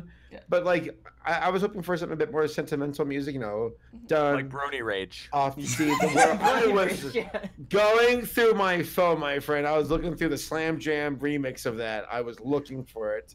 Like I was looking for it. Yeah, no, they like I did because I was cracking up too at because I'm like, man. We've talked about this, Paleo's posted multiple songs. Like, if they play this at BronyCon, I'm done. Yes, right. Yeah. And they had the opportunity, but this is what I told everyone. I'm like, maybe they purposely didn't leave everybody crying because they're like, okay, now everyone has to get out. Yeah. So, go. Get out. Possibly. And that's fine. I mean, maybe again, like, I think it's very easy for a lot of us to think that because we're thinking it, it's common knowledge. So maybe they missed it. We'll play 10 minutes of credits, though. Yeah. I was hoping for like "Off to See the World" song or "Best Friends to the End of Time" or some shit like that. But Baby's whatever. Got Back. Baby's Got Back. John Jacob Jingleheimer Schmidt. You know, Good. something. The Rocket Man version. John Jacob Jingleheimer. John Jacob. But yeah, so I want to bring up something that those that were at the convention probably saw, or hopefully saw, I should say. So first off, the biggest thing, like I guess you could say our biggest baby going into this weekend was the Who's Line show. And we actually had Y'all knocked it out of the park, is what you did. Really? Yeah. Oh yeah. It was good. Yeah. Thank you. We had Silver Quill up there with what we call our original four, being Bevids, of course, Gabe, Saber, myself, and instead of this was a throwback, having Final Draft hosting up there, but then also having Dusty up there working with them. That I thought went great. That was amazing. And yeah, then Dusty's always great. yeah, and then we had Gabe's brother Nate, or Basic, playing up there with Matt, also known as DB Pony, and it just, like, I've been going back and listening to just different segments of it, and it was, I'm just like, holy crap, that was the show that we wanted it to end on. And you know, like, the thing is, and I'm gonna point this out probably when I post it, but for those that were at the show probably know this, but they actually had to cap main events on Friday for us because there were just too many people in line. We had a completely full show, and that in itself is just amazing. So thank you everyone for coming out. But for those that were there and those that don't, I'll be a little vague, but there's a part where somebody comes on stage near the end, and I started singing about this individual. And I had no idea. We had no idea that he was even in the room. I wanted to let you all know that, like, Whose Line means a lot to me, and I was hoping to have a moment at the end where I could get on stage and be like, guys, thank you so much for being part of this journey. Like, I was so happy, but I couldn't because I had marshmallow fluff that decided to seal my eyelids shut. So I couldn't even see. I was legitimately crying. My eyes were hurting. His from eyes were sugar. so red afterwards. Oh my gosh, it was. I was in pain. I've never seen, like, literally. I was like, "Are you okay?" Like, you were losing. No, sight. I wasn't. It was a fucking whirl. It was a hurricane of emotion, and we gotta get a beautiful song going. I'm like, okay, go. Da da da da da. In the song, my eyesight is going. I might go blind. And then at the end, fuck me, dude. If not, I didn't get a chance to say anything because my eyes were shut. And Is that why security was so concerned about you afterwards? Larson running up on stage. Oh, look at me, Larson! Like a meme in the night. So I got a Sharpie. I'm gonna grab a marshmallow fluff container and hurl at the audience. Why not? He Why the chucked fuck it. not? He chucked it. He did. So the He thing is, the way this whole thing worked out was on Thursday night, Saber and Jax hosted a really awesome kind of like close-knit group party. There was a bunch of pizza and drinks and everything, and it was awesome. And Infinity Pizza. And we get a message from Mitch basically being like, you know, all he asked was what room. And so we, you know, we were hanging out with him a little bit the night before, and so we told him, we're like, dude, if you're not feeling like a wimp, show up to Who's Line. And he's like, the thing is, he had autographs at the exact same time, and he said, hey, if I could get away, I will. Well, the thing is, our show actually went over about maybe 8 to 10 minutes, I think, and because of that, because of us going over, the moment that Larson gets on stage is literally Saber lost sight in his left eye. He never stopped walking from autographs. Yeah. He wasn't That waiting was literally backstage. when he showed up. That was literally when he got on the stage. When I started singing about Larson, I had no clue that he was on stage, that he was backstage. I didn't think he was there. It was It was he went straight from autographs across the stage into the ATM. Yeah. That's why he almost missed it. But no, like the timing of it, that was just beautiful. It was like perfect timing. I wasn't expecting it because folks will go, it's Lars, fucking I feel a hand. Because mind you, again, I want to remind you, in my left eye, the marshmallow fluff was sealing it shut. I could see it was like fucking like here's the last I'll ever see of this beautiful world being closed slowly in my left eye. But hey, at least I got my Marshmallow Man would be the end of all things, Saber. That was a bad choice. I don't know why I just decided to go to the grocery store and go, I'm gonna buy marshmallow fluff because that's funny. So my left eye's sealing shut, and I'm like, well, at least I got my right eye. And then I see these fucking hot dog fingers come in with marshmallow fluff, smear them all on my right eyeball. And I'm like, well, that's it. I'm blind. I can't see anything. No, he hit me pretty hard too. I don't, man. So yeah, I think in the future though, like whipped cream is just as funny and just as colorful, and it's easy to wash off, and it doesn't burn. Silver Quill, Gabe, and I are in the bathroom washing our bloodshot eyes. Like, oh, it's so much fun. So while you're dying, while you guys were washing off, I stayed back because I didn't realize, it's weird. The marshmallow stuff, you almost, if it's not in your eyes, it's hard to tell where it is after it starts to dry. And I didn't realize how much. I didn't even realize I had any on my face. And so I'm sitting here on my knees, scraping and rubbing all this marshmallow stuff off the ground, and then I turn and I look back and I'm like, I just wiped that spot. Where's the stuff coming from? It was literally dripping off my face. I was turning in like a clockwise motion, and I was leaving a marshmallow trail, and I'd come around and be like, there's still a circle. What's happening? And they finally, like, the people up there were like, no, seriously, like, go clean yourself. And I'm like, oh yeah, like there was marshmallow. Go clean yourself up. We like Saber got a tarp, and we were okay until Larson showed up. Until Larson showed up, and he's like, "Hey, I'm Larson. I'm a giant man child." Hey, people who are handicapped in the audience, hope you can catch fucking marshmallow fluff. And I saw a guy in a wheelchair throw his arms up to shield himself from Larson. Marshmallow fluff at him. The glass jar full of liquid rarity. Yeah, right. But at the end of the day, if we all can get through it and all survive, it makes for fun stories, and that's what makes life interesting. I just love the fact that the Grand Galloping Gala, the most formal event of the convention, happened in that same room immediately after. Yep.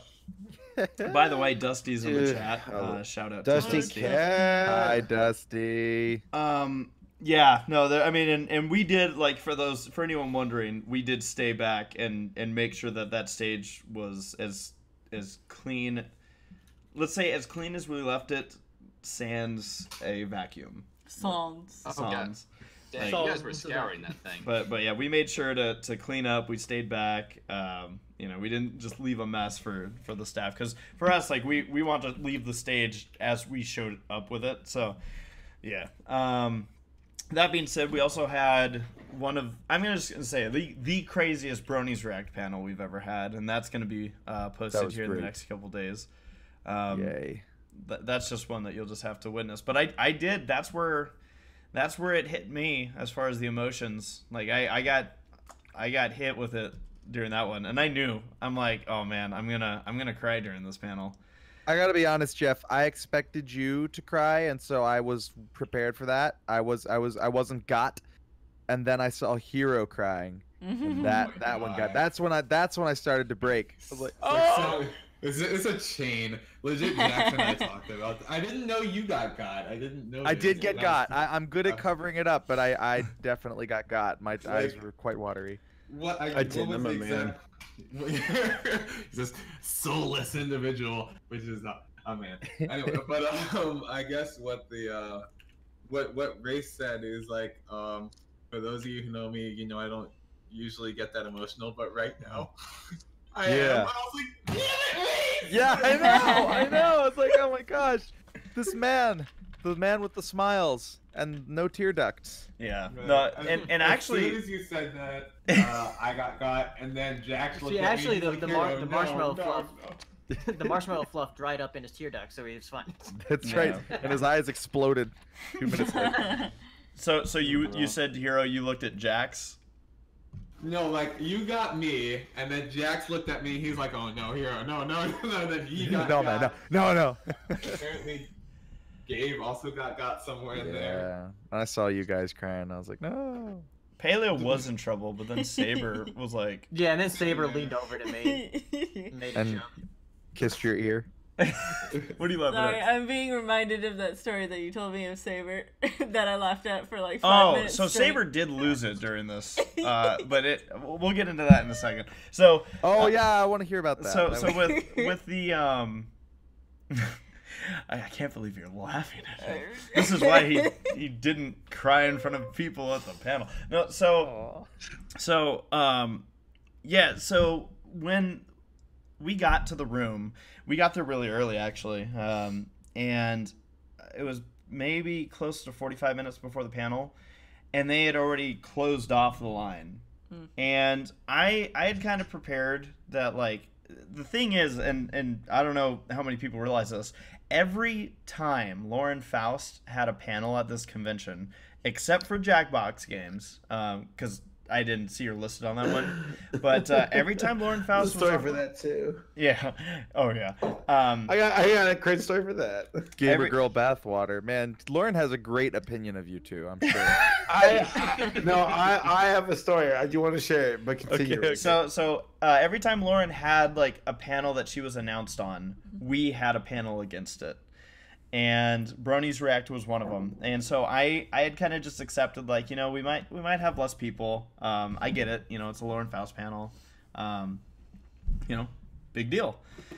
And when I got there and they said that the line had already been capped, I was like, are you serious? This early already? Like, holy crap. And then it didn't hit me until we were all kind of already sitting down waiting for the last few people to get in. We hadn't started the panel yet, but the last few people were sitting, and I just looked at this full room, and that's when, like, you know, my mind started just kind of like I just felt like that tug on my heart where, like, you actually feel like your eyes like go into instant water mode, and I was like, oh man, I am done at the end of this panel, because I knew I wanted to say something, and yeah, and I had just accepted. I'm like, I know I'm gonna lose it. I don't know when it's gonna hit me. I mean, it's something a lot of us probably can't even 100% relate to, because that room is full of people that came to see something that you created. I mean, that's the only reason they would be there. It's not even like for Brony Palooza. Yeah, they're coming to see me do a show, but they were a lot of them were probably going to go anyway to see music. You know, for that, everyone in that room came because they know what Brony's React is. And because you made and that's and you know, you just think, like, I was just sitting there and just kind of soaking it up, and that's when I'm like, oh man, I'm gonna, you know, like I said at the end of the panel, I said what I wanted to say, and I was kind of like wondering, like, oh god, I can't get too emotional to the point where people can't understand what I'm saying. I was really trying to hold it together, which obviously, like, and again, I didn't even notice that Hero was crying, but I will say I did have a camera facing the audience, so everyone will get to see Hero crying also. Recorded for history for the rest of ever. And then Jack's coming up. But so again, a lot of us had our emotions run. But so at the concert, when Gabe and his brother, would you call it released your album? Is that what we technically Yeah, said? I mean, yeah, it wasn't the full-blown release we were hoping for, but yeah, we basically premiered a bunch of the songs from the new album, and one of them is called Better, and that's the one that we wrote really just for, you know, anybody struggling, because I mean, we all have moments like that, right? And most of my songs are very optimistic, and I like to keep them optimistic, but it's also important to acknowledge the hard times, not to pretend that they don't exist. And so I thought that was appropriate for BronyCon. But anyway, I'll stop there. Well, so it's a beautiful song. I was I was actually on stage filming with you guys, Yes. And so I had left Saber backstage, and I knew that the next song that was coming up was Another End. And so I told Saber, hey, I'll come back over here. I'll get you from the stage.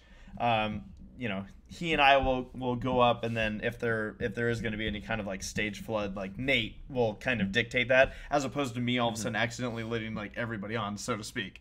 And so I walk back there, and there's a spotlight right next to the stairs, right next to the stage entrance, and it shined right in my face right before I got to where Saber was. So I went blind for a few seconds, and then I got back there, and I expected to see Saber how I left him. And Saber, the emotions kind of got to you at that point, didn't they? Yeah, I was. Laura and I were emotional. We were crying together because we were just like, we're gonna miss this. Because like again, it's not over, but it will never be this big, which is a special feeling. And then like Rachel's like, come on stage and dance with me, you bastard. Well, see, now the way you said this story now makes me look like an asshole for laughing. Okay, because the way he described it to me was like, whoa. So I'll okay. My so boyfriend was emotional. So okay. So Sarah's laughing at me, why. pointing at me. Here's what you need to envision is that when I did see Saber, and again, Saber, I love you. But I had to do quick work because I'm like, oh shit, we're gonna be on stage and Saber looks like this. Was that like his mascara was running?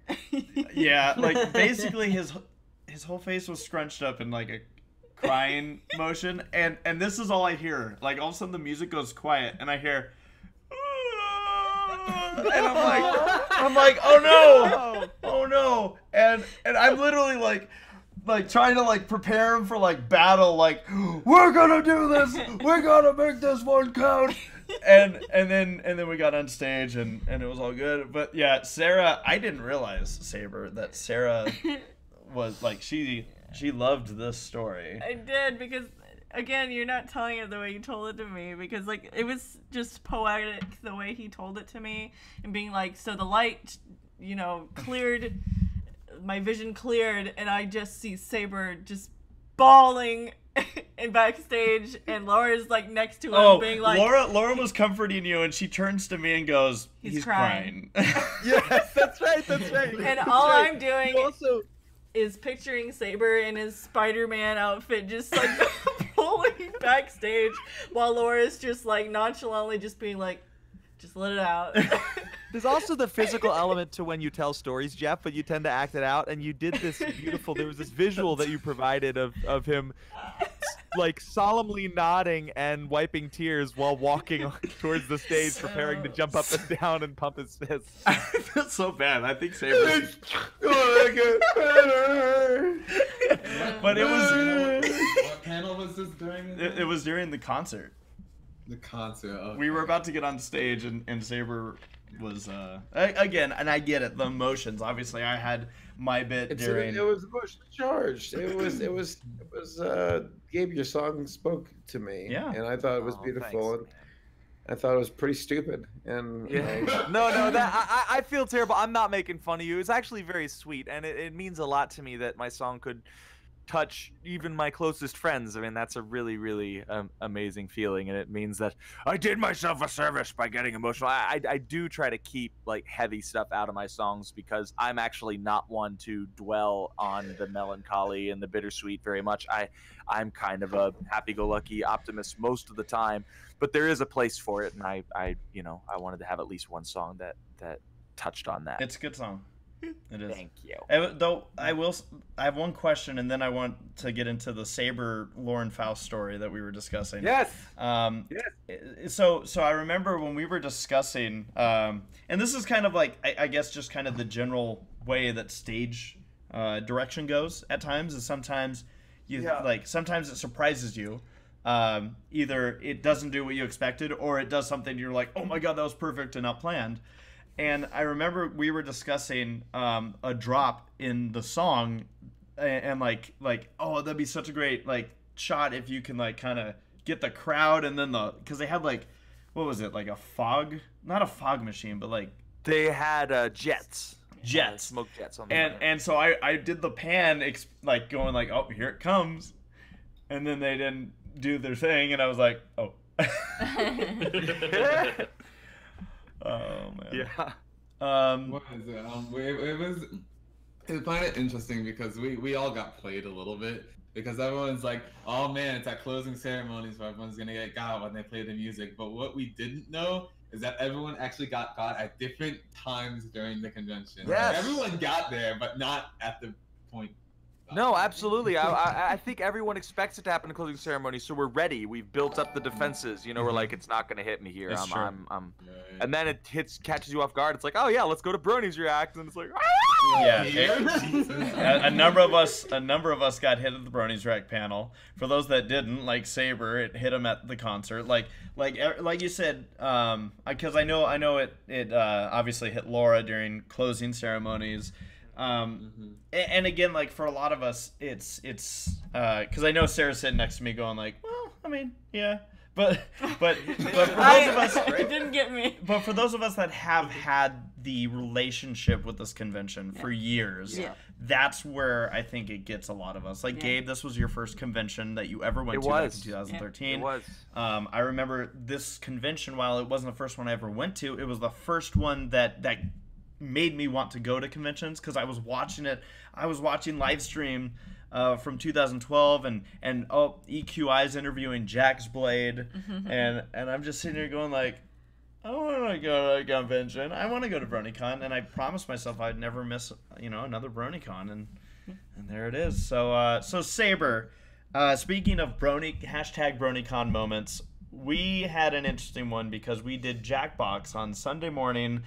We didn't know at the time, but Lauren Faust ended up also being on the panel. Man, what a weird panel. Because I remember like sitting down with you and Gabe, you were on there, Minty Root, and then I forget who the other person was. Horizon. Horizon. Okay, cool. And then Kathy and Michelle.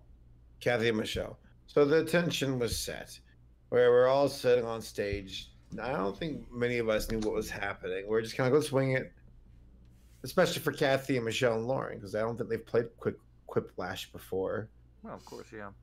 So I'm sitting there next to Kathy, and I'm not ragging on Kathy, but I think she was already throwing up some barriers of like why this won't go as planned for her.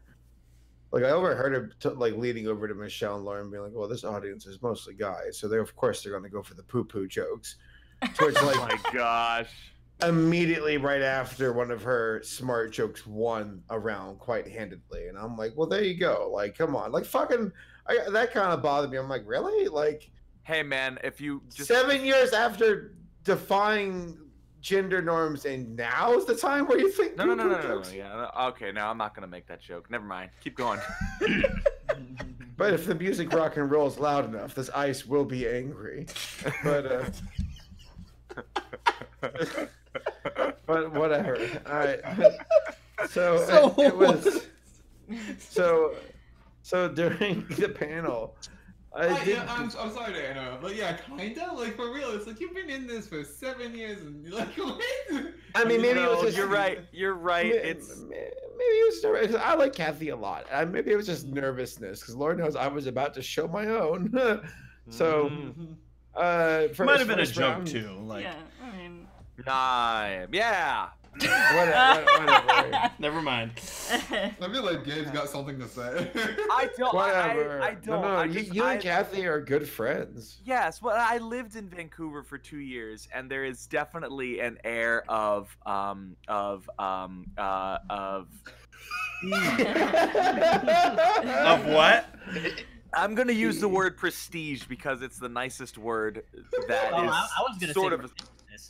Yeah, okay, that's actually the actual word. Paleo. Or, What was Paleo's word? Superiority. I don't know. There's just kind of a vibe that I got from a lot of people up there that's just kind of like, oh, but we know we're better than everyone else. And Yeah. We're jokes.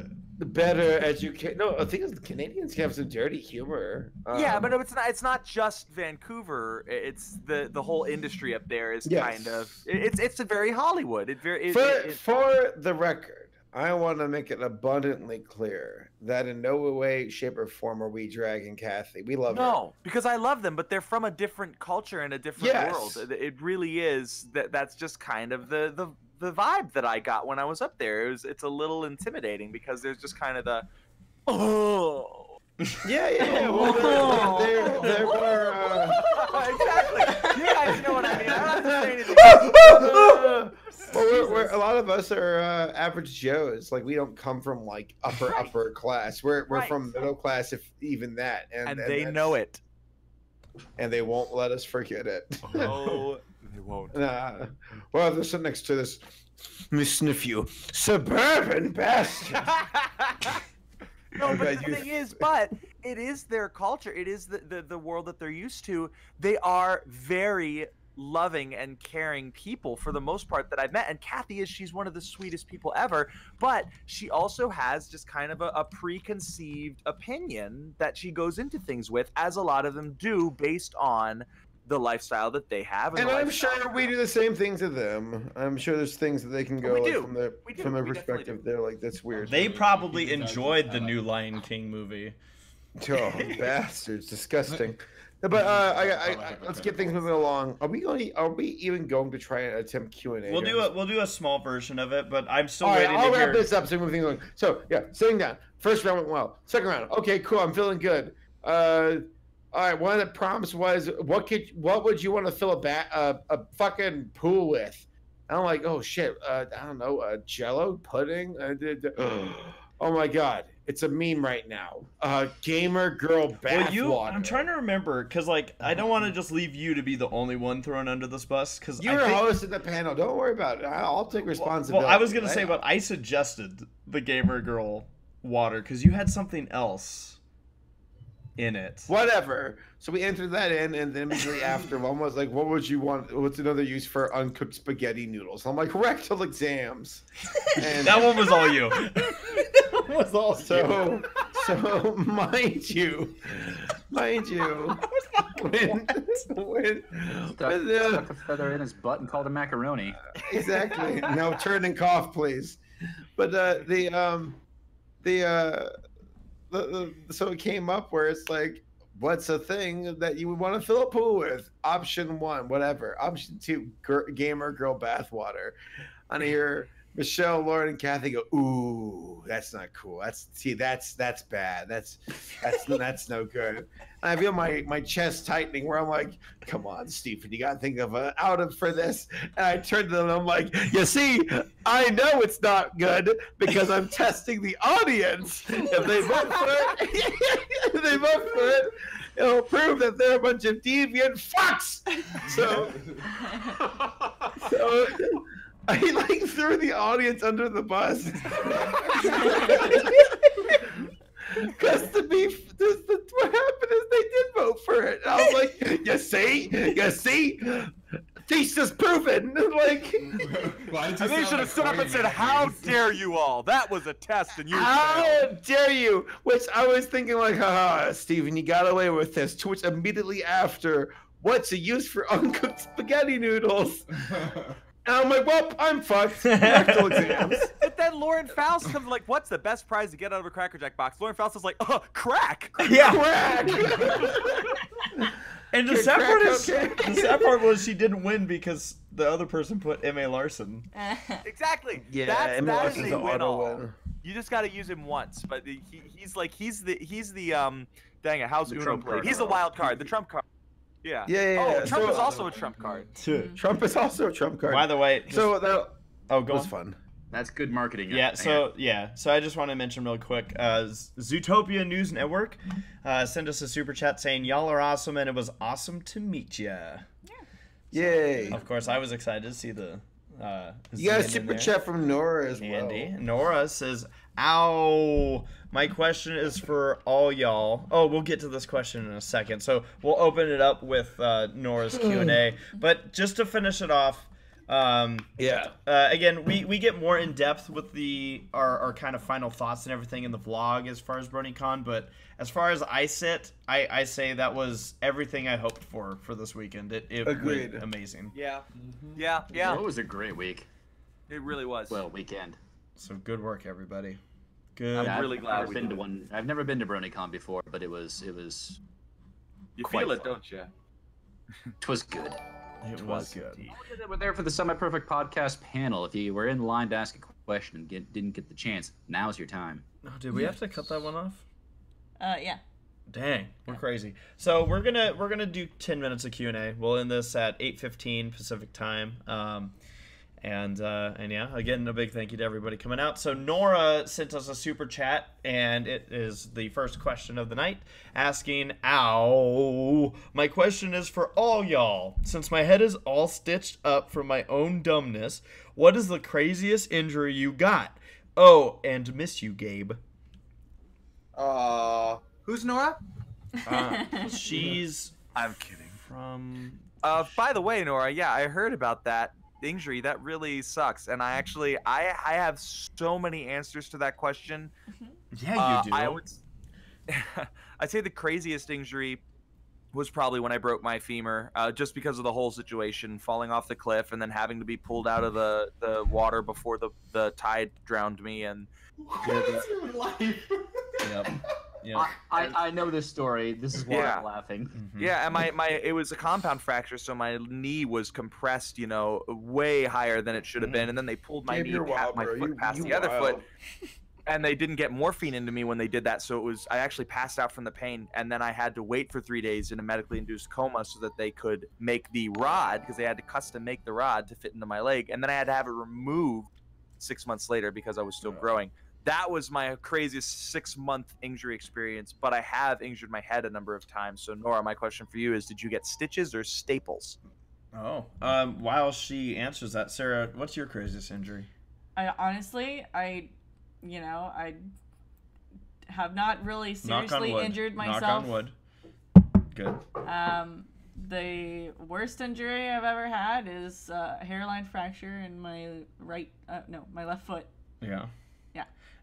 My worst injury involved me riding a bike, and I was maybe 8 years old, 10 years old, I don't know, I was right around there, and I was camping, and my parents went off and had their anniversary dinner, and my uncle was staying back at the campsite to watch me, and I'm like, I want to ride my bike, and my uncle's like, no, you can't ride your bike right now, no one's around, I gotta watch you, and I'm like, uncle, I don't know what kind of adult you think you are, but I'm gonna have fun.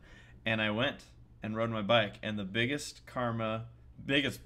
thing of karma hit me in the face, literally, because there was it was weird because I was riding my bike and I saw like there was a pothole in the ground, and I instead of avoiding it, I decided to just go for it, and I hit it, and I did a complete, I'm wearing a helmet, but I did a complete flip and went face first into the pavement.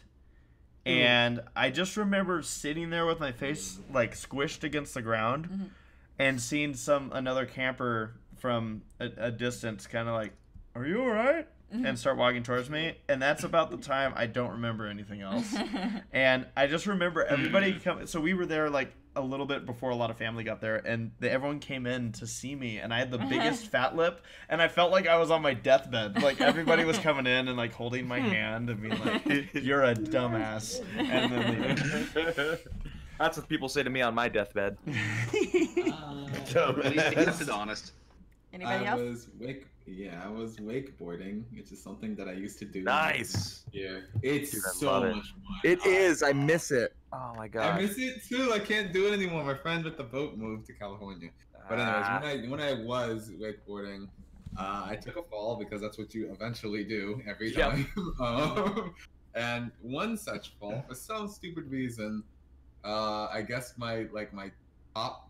Like the top of my mouth was like wrapped around my bottom lip or something. So like my teeth were like on the outside of my lip and my bottom teeth were on the inside of my lip. That's not okay. That's not okay.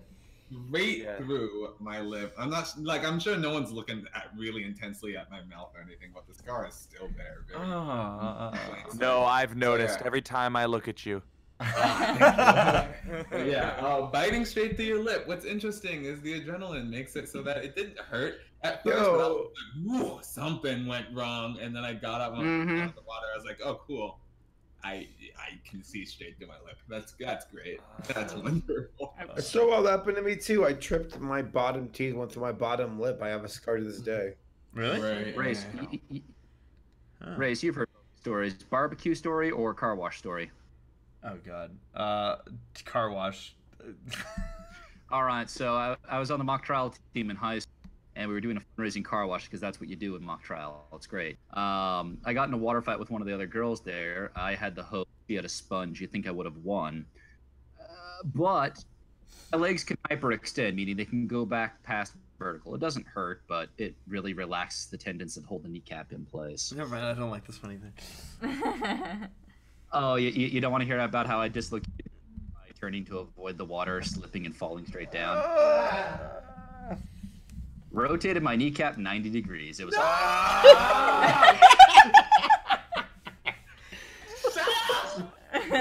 right, moving on. You're welcome. Rapid Sparks sent us a super chat question. Q&A time. What's the funniest? Okay, this will be fun. What's the funniest joke you have made that none of your friends thought was funny as you thought it was? I'll tell mine. Sure. I was on Whose Line. Most of the words that come out of my mouth, frankly. I was on Whose Line, and I was trying to recreate the scene from Spaceballs, where Darth Helmet is playing with his dolls and going like, "Oh no, Darth Helmet, don't kiss me!" And so I got up and I was like, "This is Luna Celestia. This is the dark side." And I Thanks does that a lot. Here, Gabe, you'll get a kick out of this. So during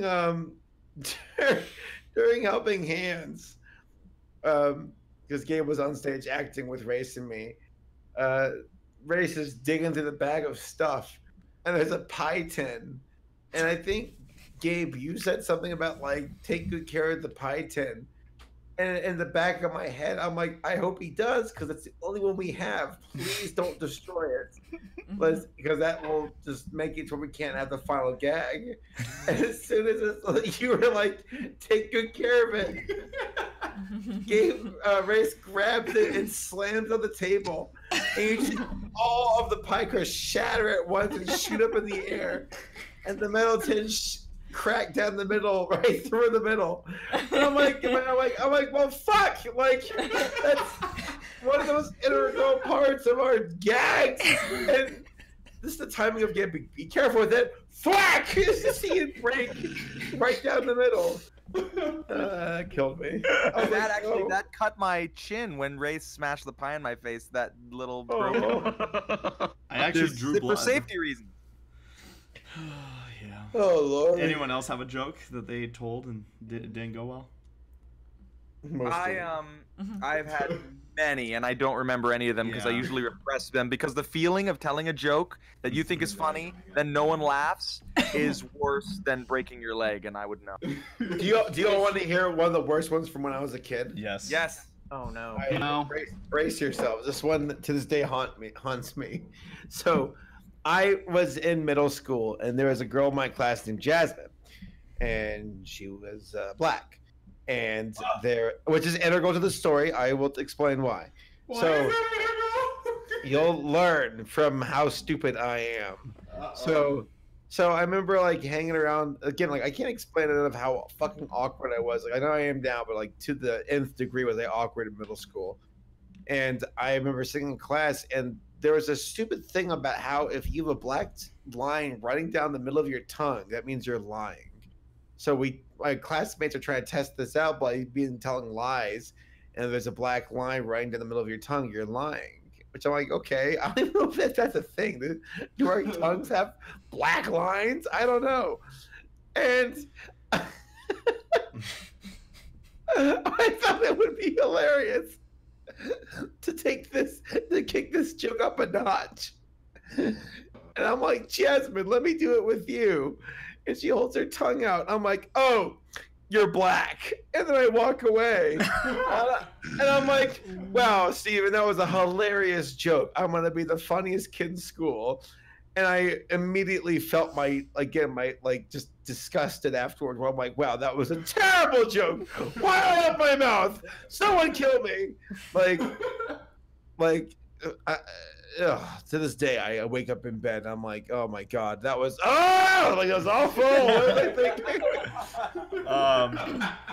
So our next super chat question is from Impus. How do you say the last part? Tridism?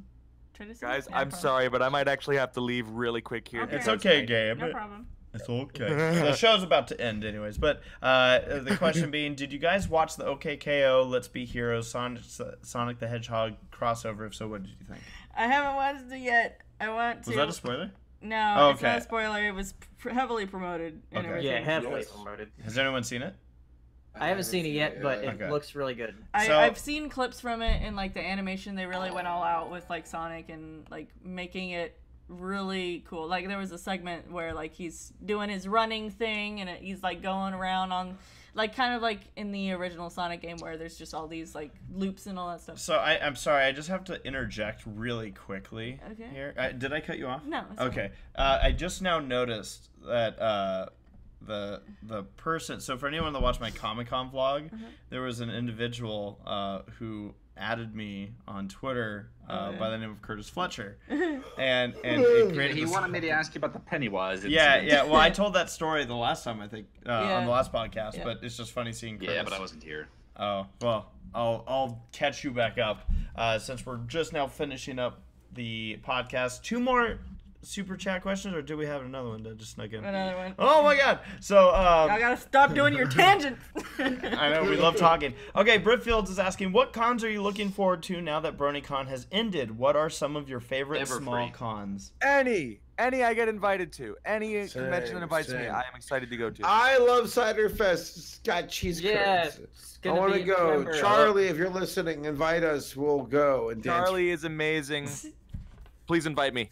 Yeah. Ciderfest, Winnie City, Everfree, BabsCon. Everfree, BabsCon. We've had incredible. Yeah, that's a small con. No, but we've had incredible relationships with those 4 conventions, and certainly hope to see them. Everfree, by the way, I was just seeing pictures earlier today about their venue, and that venue looks pretty like amazing. So where are they gonna be? Seattle, Baltimore. Shocker there. Hey, easy to fly into. I have to pay money. There you go. BabsCon's an easy one. It's like right across the street. Most of these cons are like close to the airports. Yeah. Seattle's good too because you could just take a shuttle. So you can walk there basically. All right, let's close things out. All right, well, we ain't done yet. Ryan Walderson sent us a super chat asking, since I've been helping out Jim with his Every Show Ever videos, what's a network blocker studio you'd want us to do next? Paleo. Let's see. So far, he's done like Hanna-Barbera, Kids WB, and the Deke shows. Oh yeah. Yeah. PBS.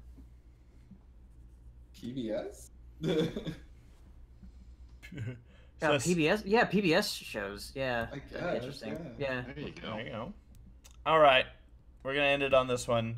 Super chat from Draco Eris asking, hey, all, what is your favorite episode of My Little Pony Friendship is Magic? Go! I think the one I said was my favorite. Fuck, what was it? Tyrek finale. Yeah. Tyrek finale. We literally had this discussion at BronyCon. I know, and I don't remember what the fuck I answered. What was it? You just have so many. Yeah. Sarah. Yeah, I forgot what you said too. Dang it. I mean, for me, it's episode 1, just because it laid down all the potential for the show. You could really feel it developing there for me. Sarah's sitting here so confused. Have you watched the show? I remember it was an episode that caught me off guard too. I was like, oh, that's interesting. I can't remember. What's the season 2 finale? I liked the Discord episode. And actually, I'll take that back. Episode 100. Oh, that was good. Go Mitt. Oh, the Kieran episode. That's right. The Sounds of Silence. That's what it was.